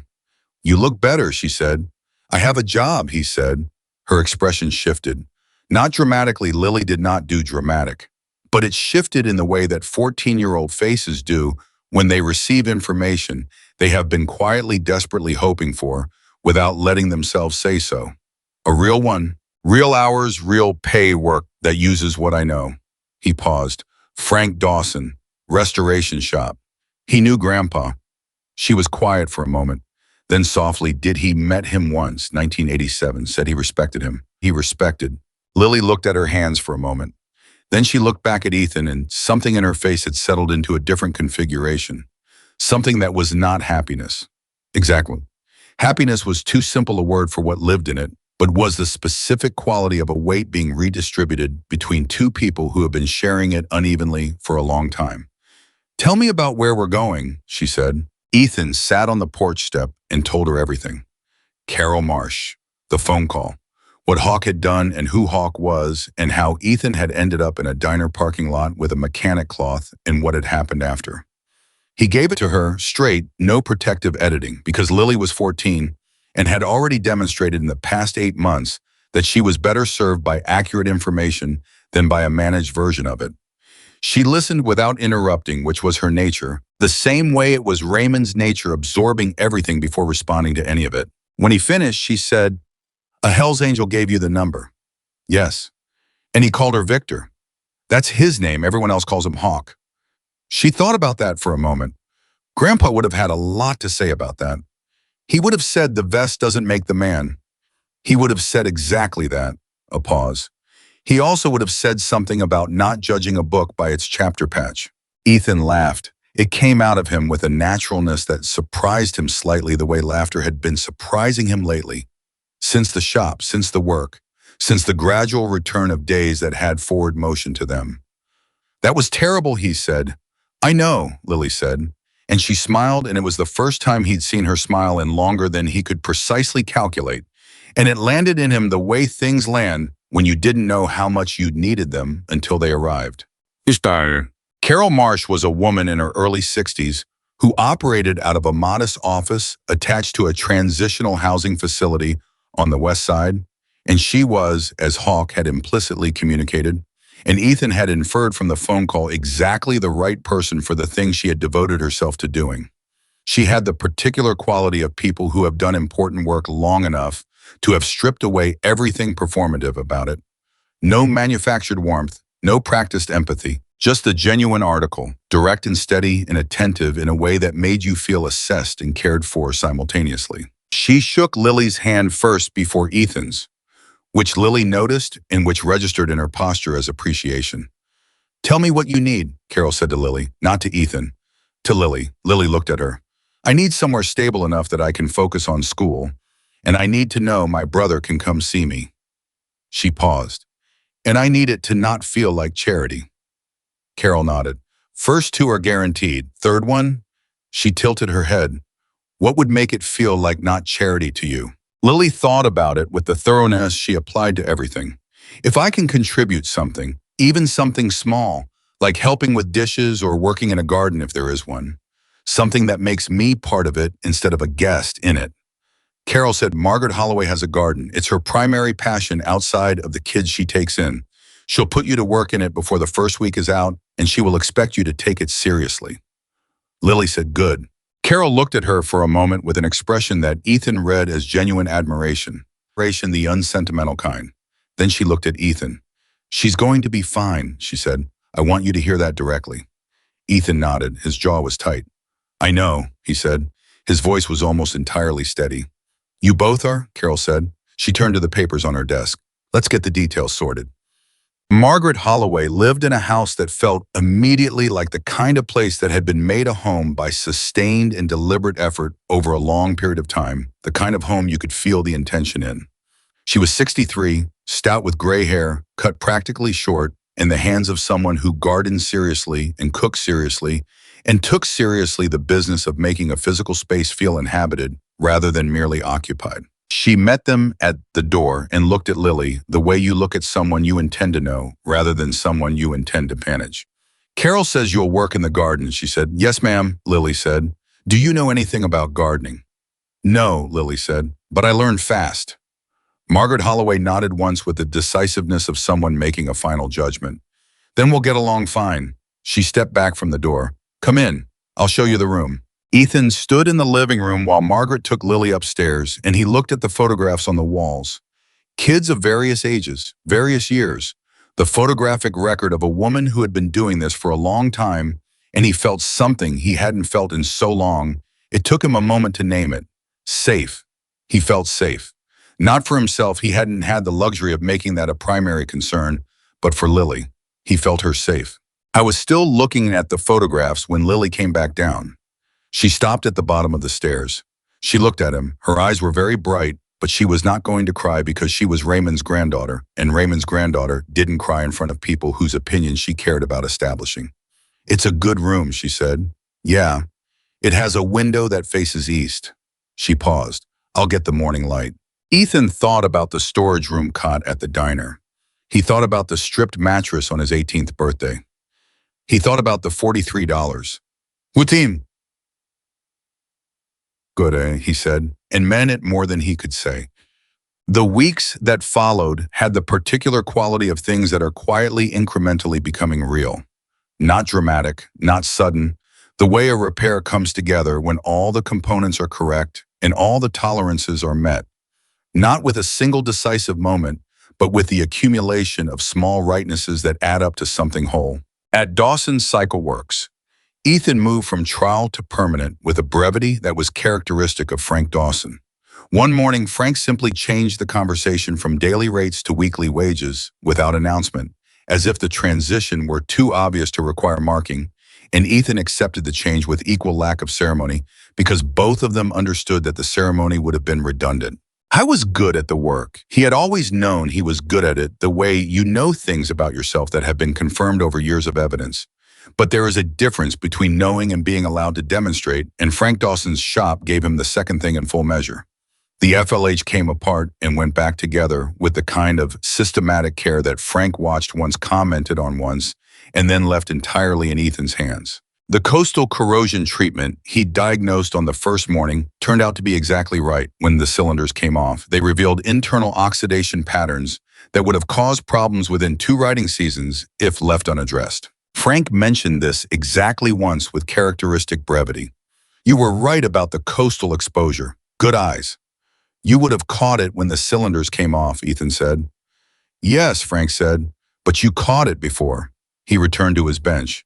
The conversation was over. In Frank Dawson's vocabulary of recognition, it was a speech. The twist arrived on a Thursday evening, 3 weeks after Lily moved into Margaret Holloway's house in the form of a phone call Ethan took standing outside the shop in the narrow alley that had become his designated space for calls that mattered. It was Richard Cole. "I got this number from Frank Dawson," Cole said. "He gave it to me without much enthusiasm, so I want you to know I understand you have every right to not want to have this conversation." Ethan leaned against the wall. "What conversation is it?" Cole was quiet for a moment. The particular quality of the quiet was that of a man who had prepared something and is now deciding whether the prepared version is actually what he wants to say. "I owe you something," Cole said. "Not the parking lot. That I addressed. I mean something larger." "You don't owe me anything," Ethan said. "Let me say it anyway." Another pause. "When I walked away from that motorcycle, it wasn't an accident that I didn't stop. I made a calculation, a fast one, the kind you don't think of as a choice, but absolutely is. I saw the bikes, I saw the situation, and I decided that my comfort and my convenience were worth more than owning what I'd done." He paused. "And when a teenager with holes in his shoes called me on it, I threatened him with his housing situation, which I knew was precarious because I'd seen enough to read it." His voice was level, but the levelness was clearly costing something. "That was not a small thing." Ethan said nothing. "I've been in this town for 22 years, Cole said. "I've built things here, some of them good, some of them less good when I'm being honest about it. I've used my position to make things easier for myself more times than I should have, and harder for other people more times than I should have." Another pause. "You were 18 years old and you had nothing, and I tried to use that as a weapon because you inconvenienced me." "Why are you telling me this?" Ethan asked, not hostilely, genuinely. "Because Frank Dawson told me about you," Cole said. "Not details. Frank doesn't give details. I think you know that.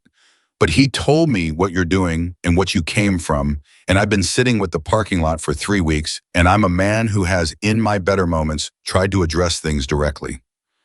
"And in your worst moments," Ethan said. A beat. Then with something that sounded like honesty, "I walk away." Ethan processed that. "I appreciate you saying it," he said. "I meant what I said in the shop." "Okay, that was real." "I know it was," Cole said. "That's part of why I'm calling." He took a breath. The '64 Electroglide, my father's bike. I'd like you to be the one who works on it, not Frank you. Ethan straightened slightly. I'm junior to Frank in that shop by about 50 years of experience. Frank will supervise whatever he needs to supervise, Cole said. But I want you on that restoration. I'll pay whatever the shop charges. I'm not trying to do you a favor. I'm trying to hire the right person for a job that matters to me. A pause. Do you understand the difference? Ethan understood the difference. He'd understood it since the parking lot, since Hawk's words about what help looked like when it honored a person versus when it diminished them. I'll talk to Frank, Ethan said.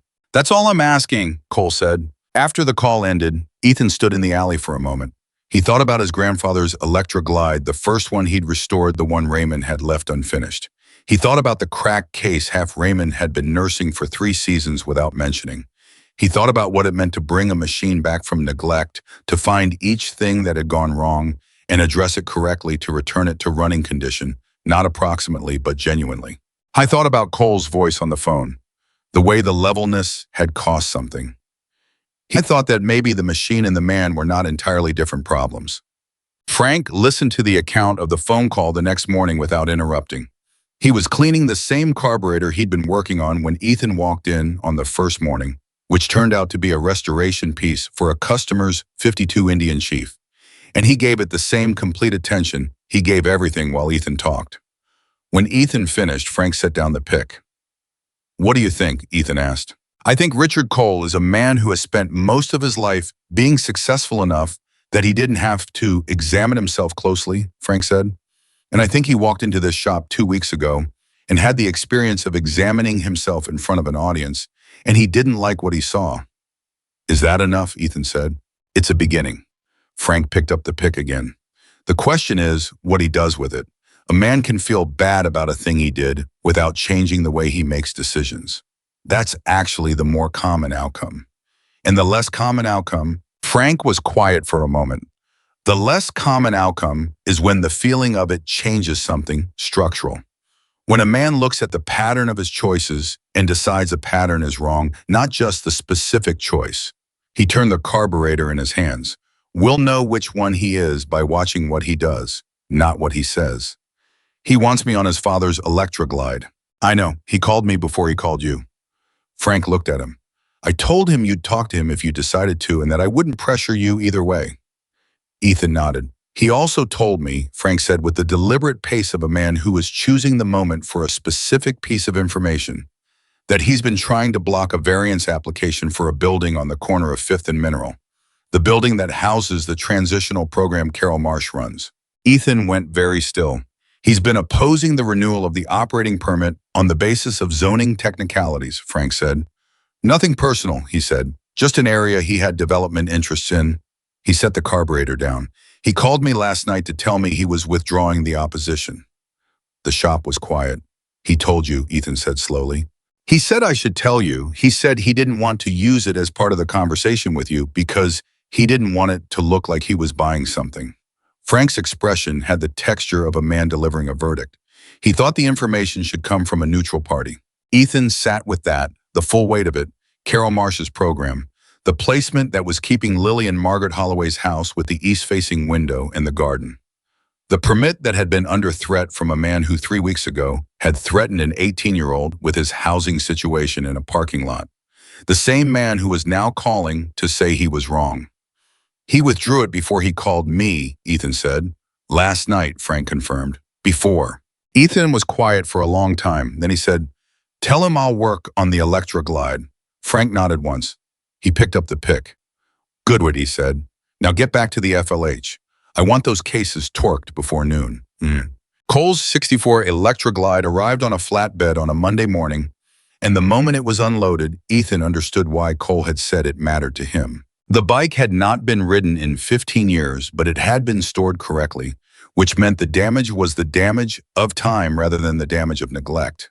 And those were very different restoration problems. The chrome was oxidized but intact. The engine had never been opened by anyone who didn't know what they were doing, which meant the original tolerances were still discoverable rather than approximate. The leather on the seat was cracked in the way leather cracks when it dries over years, not the way it cracks when it's been mistreated. Someone had loved this motorcycle. Ethan stood in front of it for a full minute before touching it. Frank stood next to him doing the same thing, and Ethan understood that this was how Frank approached every restoration, with this same moment of looking, of receiving the machine's history before imposing anything on it. His father wrote it from 1965 to 2008, Frank said. 43 years. He put close to 200,000 miles on it. Ethan thought about that. 200,000 miles on a 44-year-old Harley. Properly maintained, Frank said. Evidently, the elder Cole understood maintenance in a way the son hasn't always applied to other things. A pause. He died in 2009. Richard's been storing the bike since. 15 years, Ethan said. It was the father's, not his. He said he didn't feel he had the right to ride it without restoring it first, and he didn't know who to trust with it. Frank looked at the bike. Until now, apparently. Ethan reached out and put his hand on the tank. Cool metal. Decades of road absorbed into the steel. A man who had ridden 200,000 miles on this machine, who had trusted it with his life. On highways Ethan had never seen who had maintained it correctly for 44 years, because he understood that the relationship between a rider and a machine was a covenant that required honoring. I thought about Raymond's Electroglide, the cracked case half, the rocker covers from 1987. The restoration Ethan had finished 8 months after Raymond died, alone in a garage that smelled like oil and old coffee, with the radio playing something country and soft that he wasn't really listening to. I know how to do this, Ethan said quietly. Not to Frank, to the motorcycle. Frank heard it anyway. I know you do, he said. He walked back to his bench. Come find me when you've finished your assessment. We'll talk through the sequence. Hawk called on a Tuesday afternoon, 3 weeks after the Electroglide arrived. Ethan almost didn't recognize the number. It was a Nevada area code, but not one he knew, and he answered with the uncertainty of someone who had learned not to assume calls were friendly. Kid, said Hawk's voice, immediately recognizable, the particular weight and texture of it. Hawk, Ethan said. Something warm moved through his chest before he could think about it. Stone wanted me to call. He's not a phone person. A pause. How are things? Ethan told him. Lily at Margaret Holloway's, the Electroglide. Cole's call. The permit withdrawal. He gave it efficiently, the way he'd learned to give updates to people who valued accuracy over performance. Hawk listened. When Ethan finished, he said, Cole withdrew the permit. Before he called me. I know, Hawk said. Carol told me. Ethan paused. You were watching. Not watching, Hawk said. Keeping an eye out. Different thing. Another pause. We don't disappear on people we've decided are worth paying attention to. Ethan sat with that. I want you to know, he said, what you did. Giving me Carol's number. What that meant. I know what it meant, Hawk said. That's why we did it. I don't know how to. You don't need to, Hawk said. His voice had the bluntness of Raymond's, the same quality of a man who had given something and didn't want the giving complicated by gratitude. You already paid it. How big? You told the truth in a parking lot when it would have been easier not to. You went to work before sunrise to finish what you said you'd do. You handled your sister before you handled yourself. A pause. That's not nothing. That's actually quite a lot. Ethan said nothing for a moment. Stone has something he wants you to consider, Hawk said. He's not going to push it, but he wanted me to mention it. What is it? The chapter runs a program, twice a year, for kids in situations like yours was. Not charity mentorship, real trades, real skills, real adults who show up consistently. Stone thinks you should be part of it, not as a recipient, as someone who talks to the kids about what it looks like from the other side. He paused. You'd be talking to 18-year-olds who still think there's no door. You know what that feels like from the inside. Ethan was quiet for a long moment. I thought about the $43. He thought about the mechanic cloth in his back pocket. He thought about what it had felt like to walk into that parking lot and not know a single thing about what was going to happen next, only knowing that standing still was not an option. Yes, he said. Tell Stone yes. I will, Hawk said, and there was something in the two words that wasn't quite warmth. Hawk didn't do warmth exactly, but was the specific quality of a man who has received the answer he hoped for and is satisfied with that. Hawk, Ethan said before the call could end. Yeah. The morning after the first night, when you were on the picnic table before anyone else was up, you didn't have to sit there. A pause. No, Hawk said. I didn't. Why did you? Another pause. Longer. The pause of a man who is being asked to articulate something he has not articulated before because it has not required articulation. Because some mornings, Hawk said, a kid who walked into a parking lot alone needs to wake up and find that somebody's still there. He paused. That's all it was. The call ended. Ethan stood in the alley with the phone in his hand and felt the full weight of the past 2 months move through him in a wave that had no specific emotion at its center, but contained all of them at its edges. He stood there until the wave passed. Then he went back inside. The electric glide was waiting. He had work to do. The coal electric glide took 11 weeks, not because it was beyond Ethan's ability, because he refused to let it be anything less than right. Frank watched the first 3 weeks without comment, then commented once, "You're doing it correctly," and after that left Ethan to it entirely, which was the highest form of professional trust Frank Dawson was constitutionally capable of extending, and which Ethan understood as such without needing it explained. He worked on it the way Raymond had worked on the 67, systematically, patiently, with the specific quality of attention that a machine earns when it has carried a man 200,000 miles and deserves to be understood rather than just repaired. Every component came off in sequence and was assessed individually before anything was decided about it. The engine cases were measured at every tolerance. The chrome was treated in stages, the oxidation removed in layers rather than all at once. Because rushing the chrome work on a bike that had been stored for 15 years would produce a surface that looked correct and wasn't. The wiring was replaced completely, not because all of it was bad, but because the sections that were bad had been integrated into the sections that weren't for long enough, that the boundary between them was no longer trustworthy.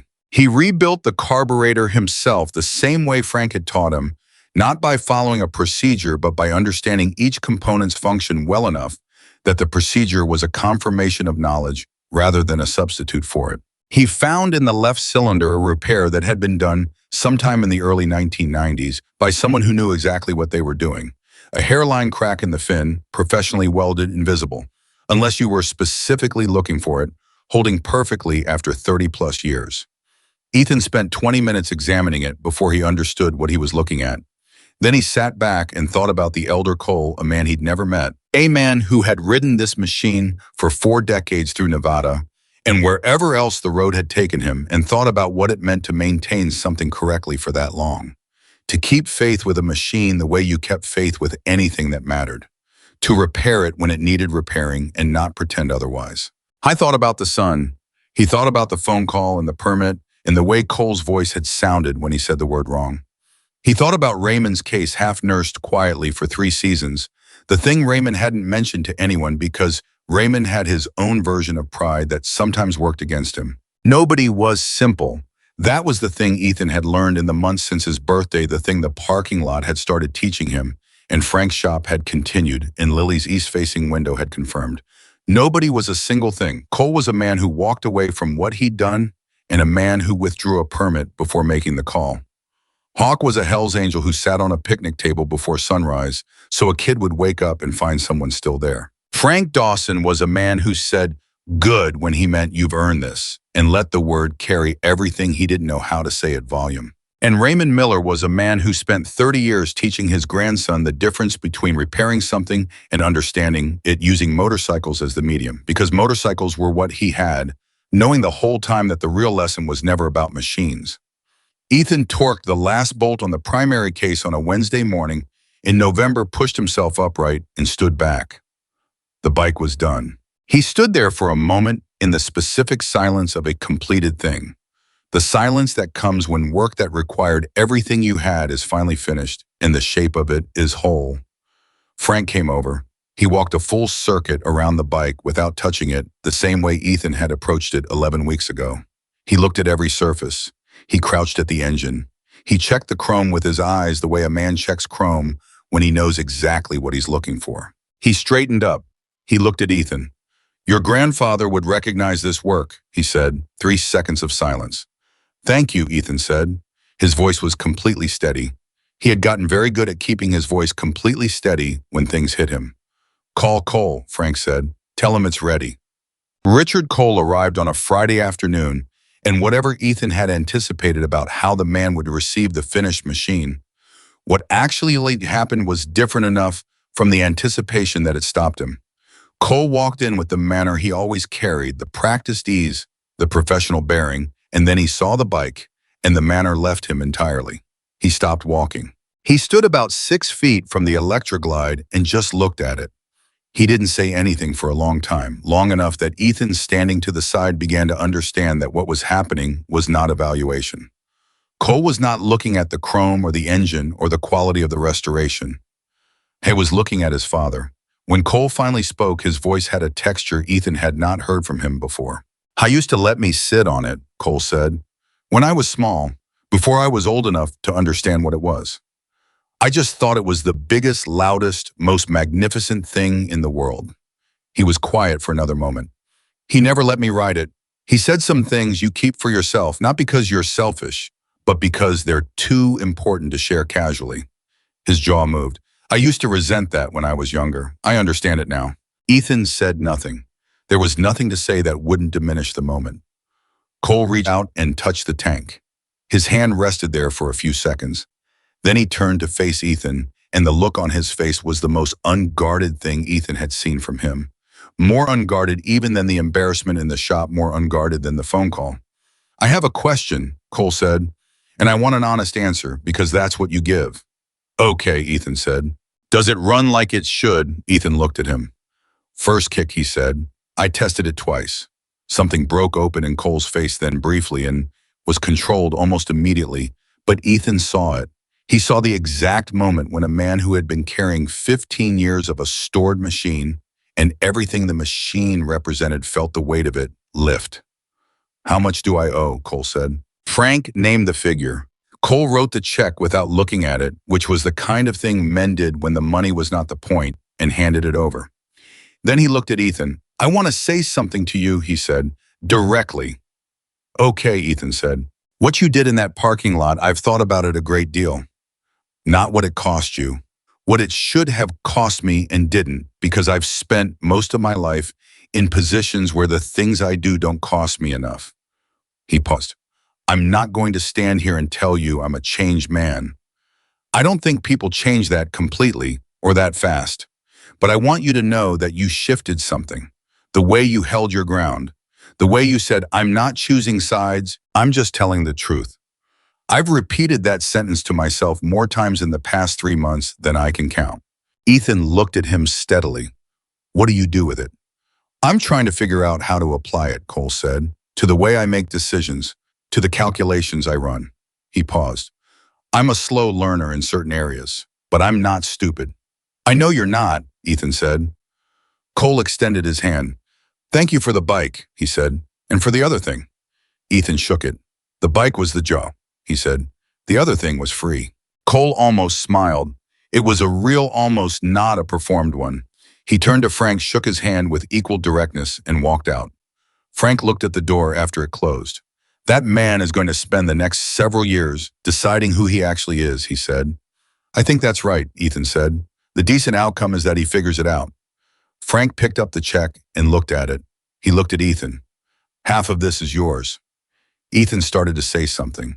"Don't," Frank said. "You did that restoration. I provided the space and the supervision and an occasional opinion. The work was yours." He set the check down and went back to his bench. "I'll have it sorted by end of week." The mentorship program met for the first time in January in a community hall on the north side of town, and Stone Carter stood in the back with his arms crossed and watched Ethan Miller stand in front of 11 teenagers and tell them the truth. Not a version of it, not a motivational version or a simplified version or the version that made the hard parts sound smaller than they were. The actual truth, with the $43 and the strip mattress and the 8 months of closed doors and the specific feeling of walking into a parking lot full of Hell's Angels with a mechanic cloth and a request that had taken everything he had to say out loud. He told it straight the way he told everything. The kids were various. Some were there because Carol Marsh had sent them. Some were there because their situation had found its way to the chapter's attention through the network of people who paid attention to the situations that most institutions managed not to see. Some were there because another kid who'd been there the previous session had told them it was worth coming. All of them had the particular quality of people who had learned to be suspicious of adults who wanted to help them, who had been failed enough times by well-meaning systems to develop a reasonable wariness of well-meaning systems, and who could detect the difference between someone performing care and someone actually present in about 30 seconds. Ethan was not performing. A girl in the second row, maybe 16, with the contained stillness of someone who had been holding everything together alone for a long time, who reminded him of Lily in a way that caught him somewhere, just below his sternum, raised her hand at the end and said, "What do you do when you ask for help and you feel like it makes you less?" The hall was quiet. Ethan thought about it the way he thought about all real questions thoroughly without rushing to the answer. "I think the feeling doesn't go away completely," he said. "I think what changes is what you do with it. You feel it and you do the thing anyway because the thing you need matters more than the feeling. And then you get to the other side and you realize the thing that actually made you less wasn't asking. It was not asking when you needed to." He paused. "My grandfather used to say that pride is only useful when it makes you work harder. When it makes you work alone, when you shouldn't be alone, it's not pride anymore. It's just expensive." The girl looked at him for a moment. Then she nodded once in the way Lily nodded when she'd received something real. Stone in the back of the room uncrossed his arms. After the session, Stone came to stand next to Ethan while the room cleared. He didn't say anything immediately, which was his way. Ethan waited. "That girl in the second row," Stone said finally. "Her name is Maya. She's been in 3 foster placements in 2 years. She aged out of 1 and the other 2 didn't work." He paused. "She walked in here because she heard there was a guy who used to have nothing and wasn't going to stand up there and pretend it was easy. She told someone that," Ethan said. "She told Carol." Stone looked at him. "Carol thought you should know." Ethan thought about Maya's question, the way she'd asked it with the precision of someone who had been carrying the question for a long time and needed the exact formulation before they could release it. "Is Carol working with her?" he asked. "Yes, Margaret Holloway has a room available in February." Ethan was quiet for a moment. He thought about Lily in the east-facing window in the garden and what it had meant to have somewhere real to stand. He thought about Maya in the second row with her stillness and her precision. "Good," he said, simply, completely. Stone looked at him. "You did well in there today." "I just told what happened," Ethan said. "I know," Stone said. "That's what I mean." They stood there in the emptying hall, the two of them, in a silence that had the quality of things that don't require elaboration. And Ethan thought that a year ago he had not known this man existed, had not known Frank Dawson existed, had not known that a mechanic cloth in his back pocket and $43 and a willingness to walk into a parking lot when everything in him knew the easier choice was to cross the street. He had not known any of it could add up to this. But it had. Then spring came to Nevada with the particular suddenness of desert springs. 1 week cold and the next week transformed the light-changing quality overnight, the air losing its January edge and becoming something open and possible. Ethan noticed it the way he noticed everything environmental now, with the specific awareness of a person who spent time outdoors because outdoor was where the work was, whose relationship to weather had become practical rather than incidental. And he had moved into a 2-room apartment in February. Not much a bedroom, a living area with a kitchen alcove, a bathroom with a window that steamed up in winter. But it had a table where 2 people could sit, which meant Lily could come for dinner on Sundays, and it had a second chair that was specifically for that, and those 2 facts made the apartment the best place he had ever lived in his life. Sunday dinners had become the fixed point of the week. Lily would arrive at noon, and they would cook together.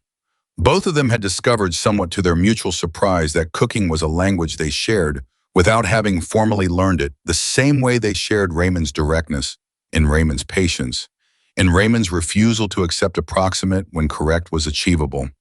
They would cook and eat and talk about the week, and Lily would tell him about Margaret's garden, which had become one of the primary facts of her life, a thing she returned to in conversation the way people return to things that are making them more themselves. She had grown a row of tomatoes from seed that winter. 6 plants started indoors transplanted when the frost risk passed. She gave progress reports on them with the same methodical attention Ethan gave to engine assessments, which was the most Raymond thing about her, and which made his heart do something complicated every time he heard it. The third one from the left is going to be the best producer. She told him one Sunday in April with the certainty of someone reporting a fact rather than speculating. The root structure is stronger. You can tell by how it holds after watering. How do you know about root structures? He asked. Margaret, she said, she knows everything about it. She says the part you can't see tells you everything about the part you can. Ethan put down his fork. He looked at his sister. What? She said. Grandpa used to say that about engines, he said. Lily went still for a moment. Then something moved across her face that was not quite grief and not quite joy, but occupied the particular territory between them, where the people we've lost continue to live. He would have liked Margaret, she said. He would have argued with her constantly about the right way to do things, Ethan said.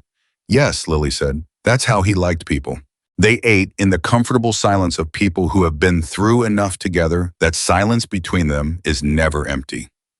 The twist that Ethan had not seen coming arrived on a Thursday afternoon in May, delivered not by a phone call or a visitor, but by Frank Dawson, who came and stood at the end of the bench where Ethan was working and waited until Ethan looked up, which was Frank's way of signaling that what was coming was not a passing comment. Ethan put down his tool. Frank said, I want to talk to you about the shop. Something in his voice had a different weight. Not bad. Ethan had learned Frank's register well enough by now to read the difference, but significant. Okay, Ethan said. I'm 71 years old, Frank said. I've been doing this for 52 years. I'm not slowing down. I want to be clear about that.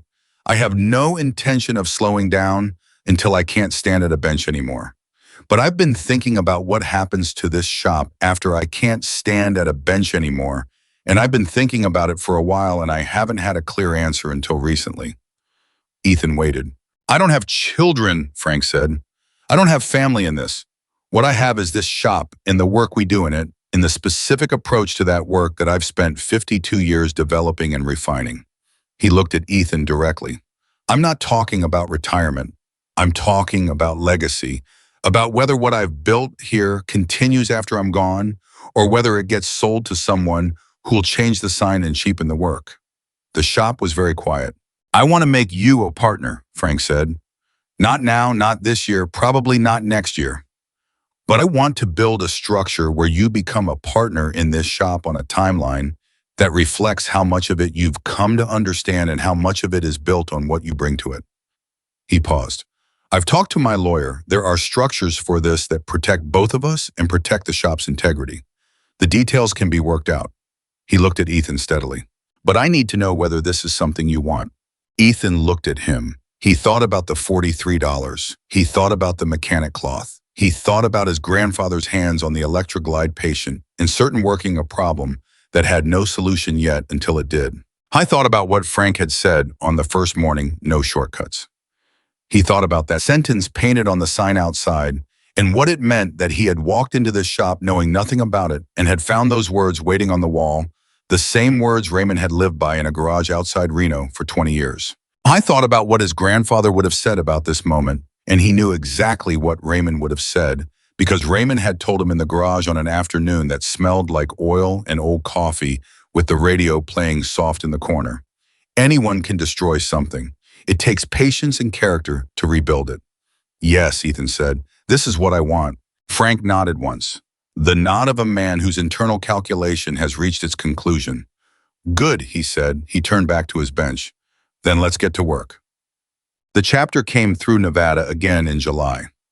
Ethan knew they were coming because Hawk had called 3 days before, the same way Hawk called, periodically brief and direct, with news that was always real rather than social. This time the news was that the summer run was passing through on a Saturday and the diner was the scheduled stop, and Stone had asked whether Ethan wanted to come by.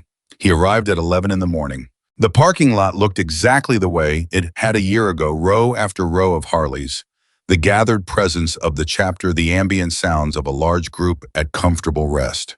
The same diner, the same picnic tables, the same Nevada light pressing down from a sky that went on forever in every direction. But everything else was different. Ethan walked into the parking lot with his hands in his pockets, and people recognized him. And all of them, the chapter had 100+ members, and not all of them had been present at the diner a year ago, and not all of those who had been present had interacted with him directly. But enough. Gary raised a hand. Tommy appeared from somewhere and clapped him on the shoulder with the enthusiasm of a man greeting someone he'd been looking forward to seeing.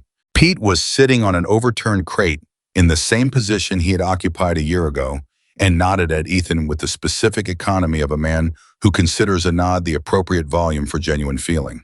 Hawk was at the picnic table. Table, the same position, large hands, weathered face looking at the road with the expression of a man for whom looking at roads was a kind of conversation. He didn't say anything when Ethan arrived and sat across from him. He just nodded.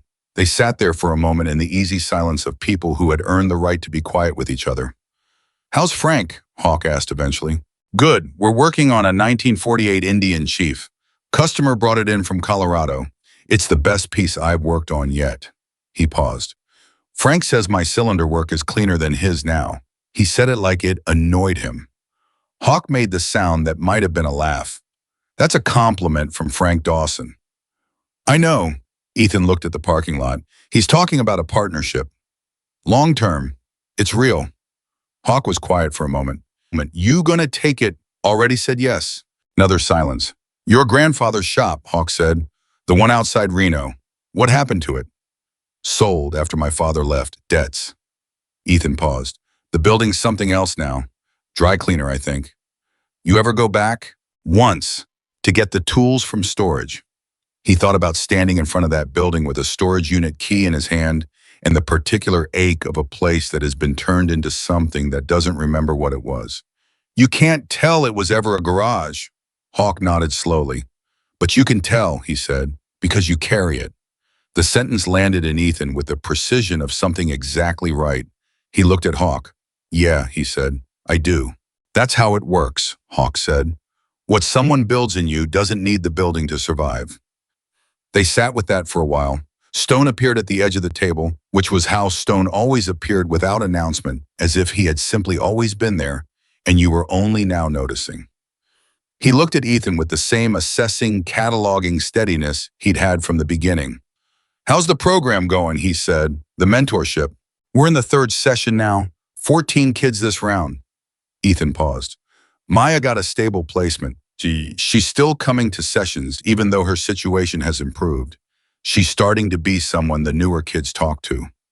Something moved in Stone's face. Not a smile, the full architecture of a smile remained elusive for him, but its precursor, the thing that comes just before. "That's how it's supposed to work," he said. "I know," Ethan said. "I'm starting to understand what you were doing when you asked me." Stone looked at him. "What was I doing?" "You weren't just asking me to help kids. You were building something. A chain. Each person who comes through becomes part of how the next person gets through." He paused. "You did it with me and Frank. You knew Frank needed someone and I needed Frank, and that the two of us together would make something neither of us would make alone." Stone was quiet for a moment. "Your grandfather teach you to think like that," he said.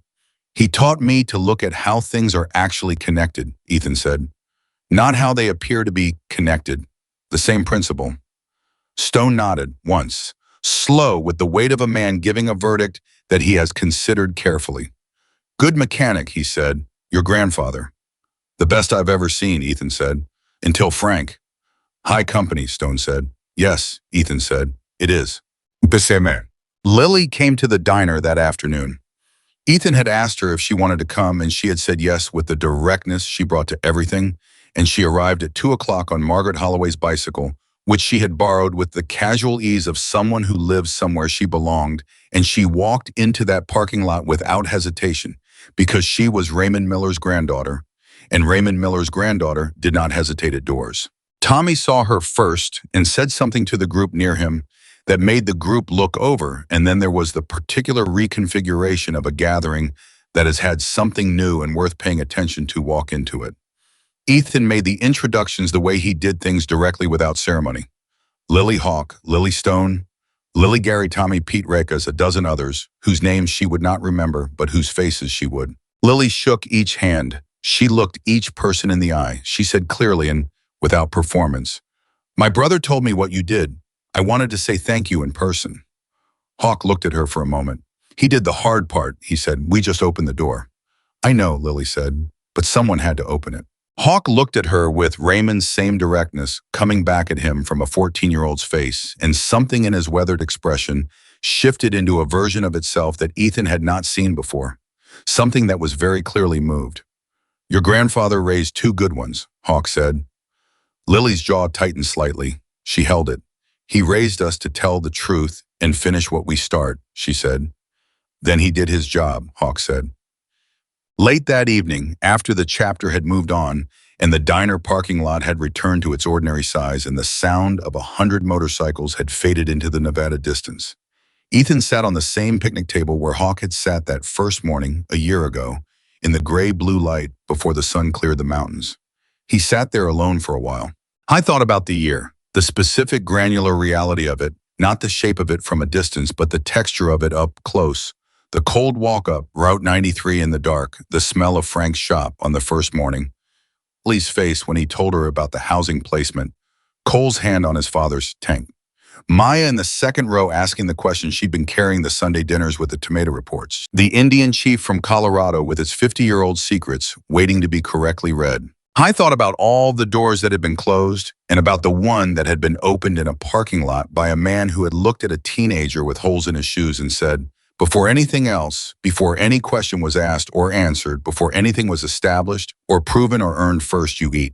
I thought about what those three words had contained, not just food, not just a meal on the cheapest item on the menu, but the fundamental assertion that a person's need was real and worth responding to. That dignity was not something you earned before you received it, but something you were owed simply by being a person standing in front of another person with your need visible and your hands out. I thought about what he carried now. Frank's 52 years of not cutting corners. Stone's quiet, systematic faith in connections that would take time to show their purpose. Hawk's particular understanding of what it meant to be still there in the morning.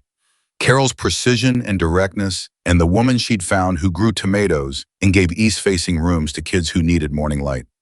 The elder Cole's 200,000 miles pressed into the steel of an electric glide that now ran perfectly first kick both times. I thought about Raymond. He thought about the garage, the oil smell, the radio, the hands on the tank. He thought about the sentence that had always been about people.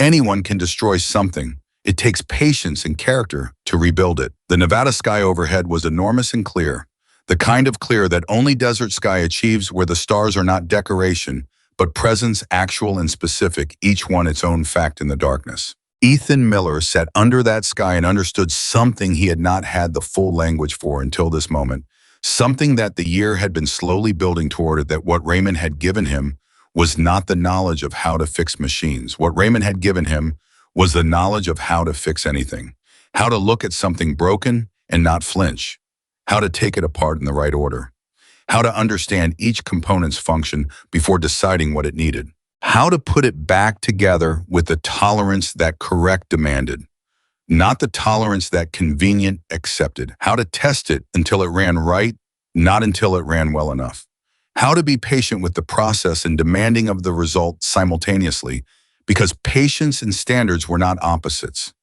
They were partners, and the combination of them was the only thing that produced work you could stand behind. He had rebuilt his life the same way, one component at a time, in the right order, without shortcuts. And what he had now, the shop, the partnership, the program, the Sunday dinners, the east-facing window, the conversations in the alley that mattered, the chain of people who had seen his worth before the world caught up, what he had now was not luck. It was not charity. It was not rescue. It was the result of a year of correct work applied with patience demanded of himself, with standards that Raymond had set, and Frank had confirmed, and Stone had recognized, and Hawk had honored by sitting on a picnic table before sunrise, so a kid would wake up and not be alone. He sat there until the stars had fully taken the sky. Then he stood up. He had a shop to open in the morning.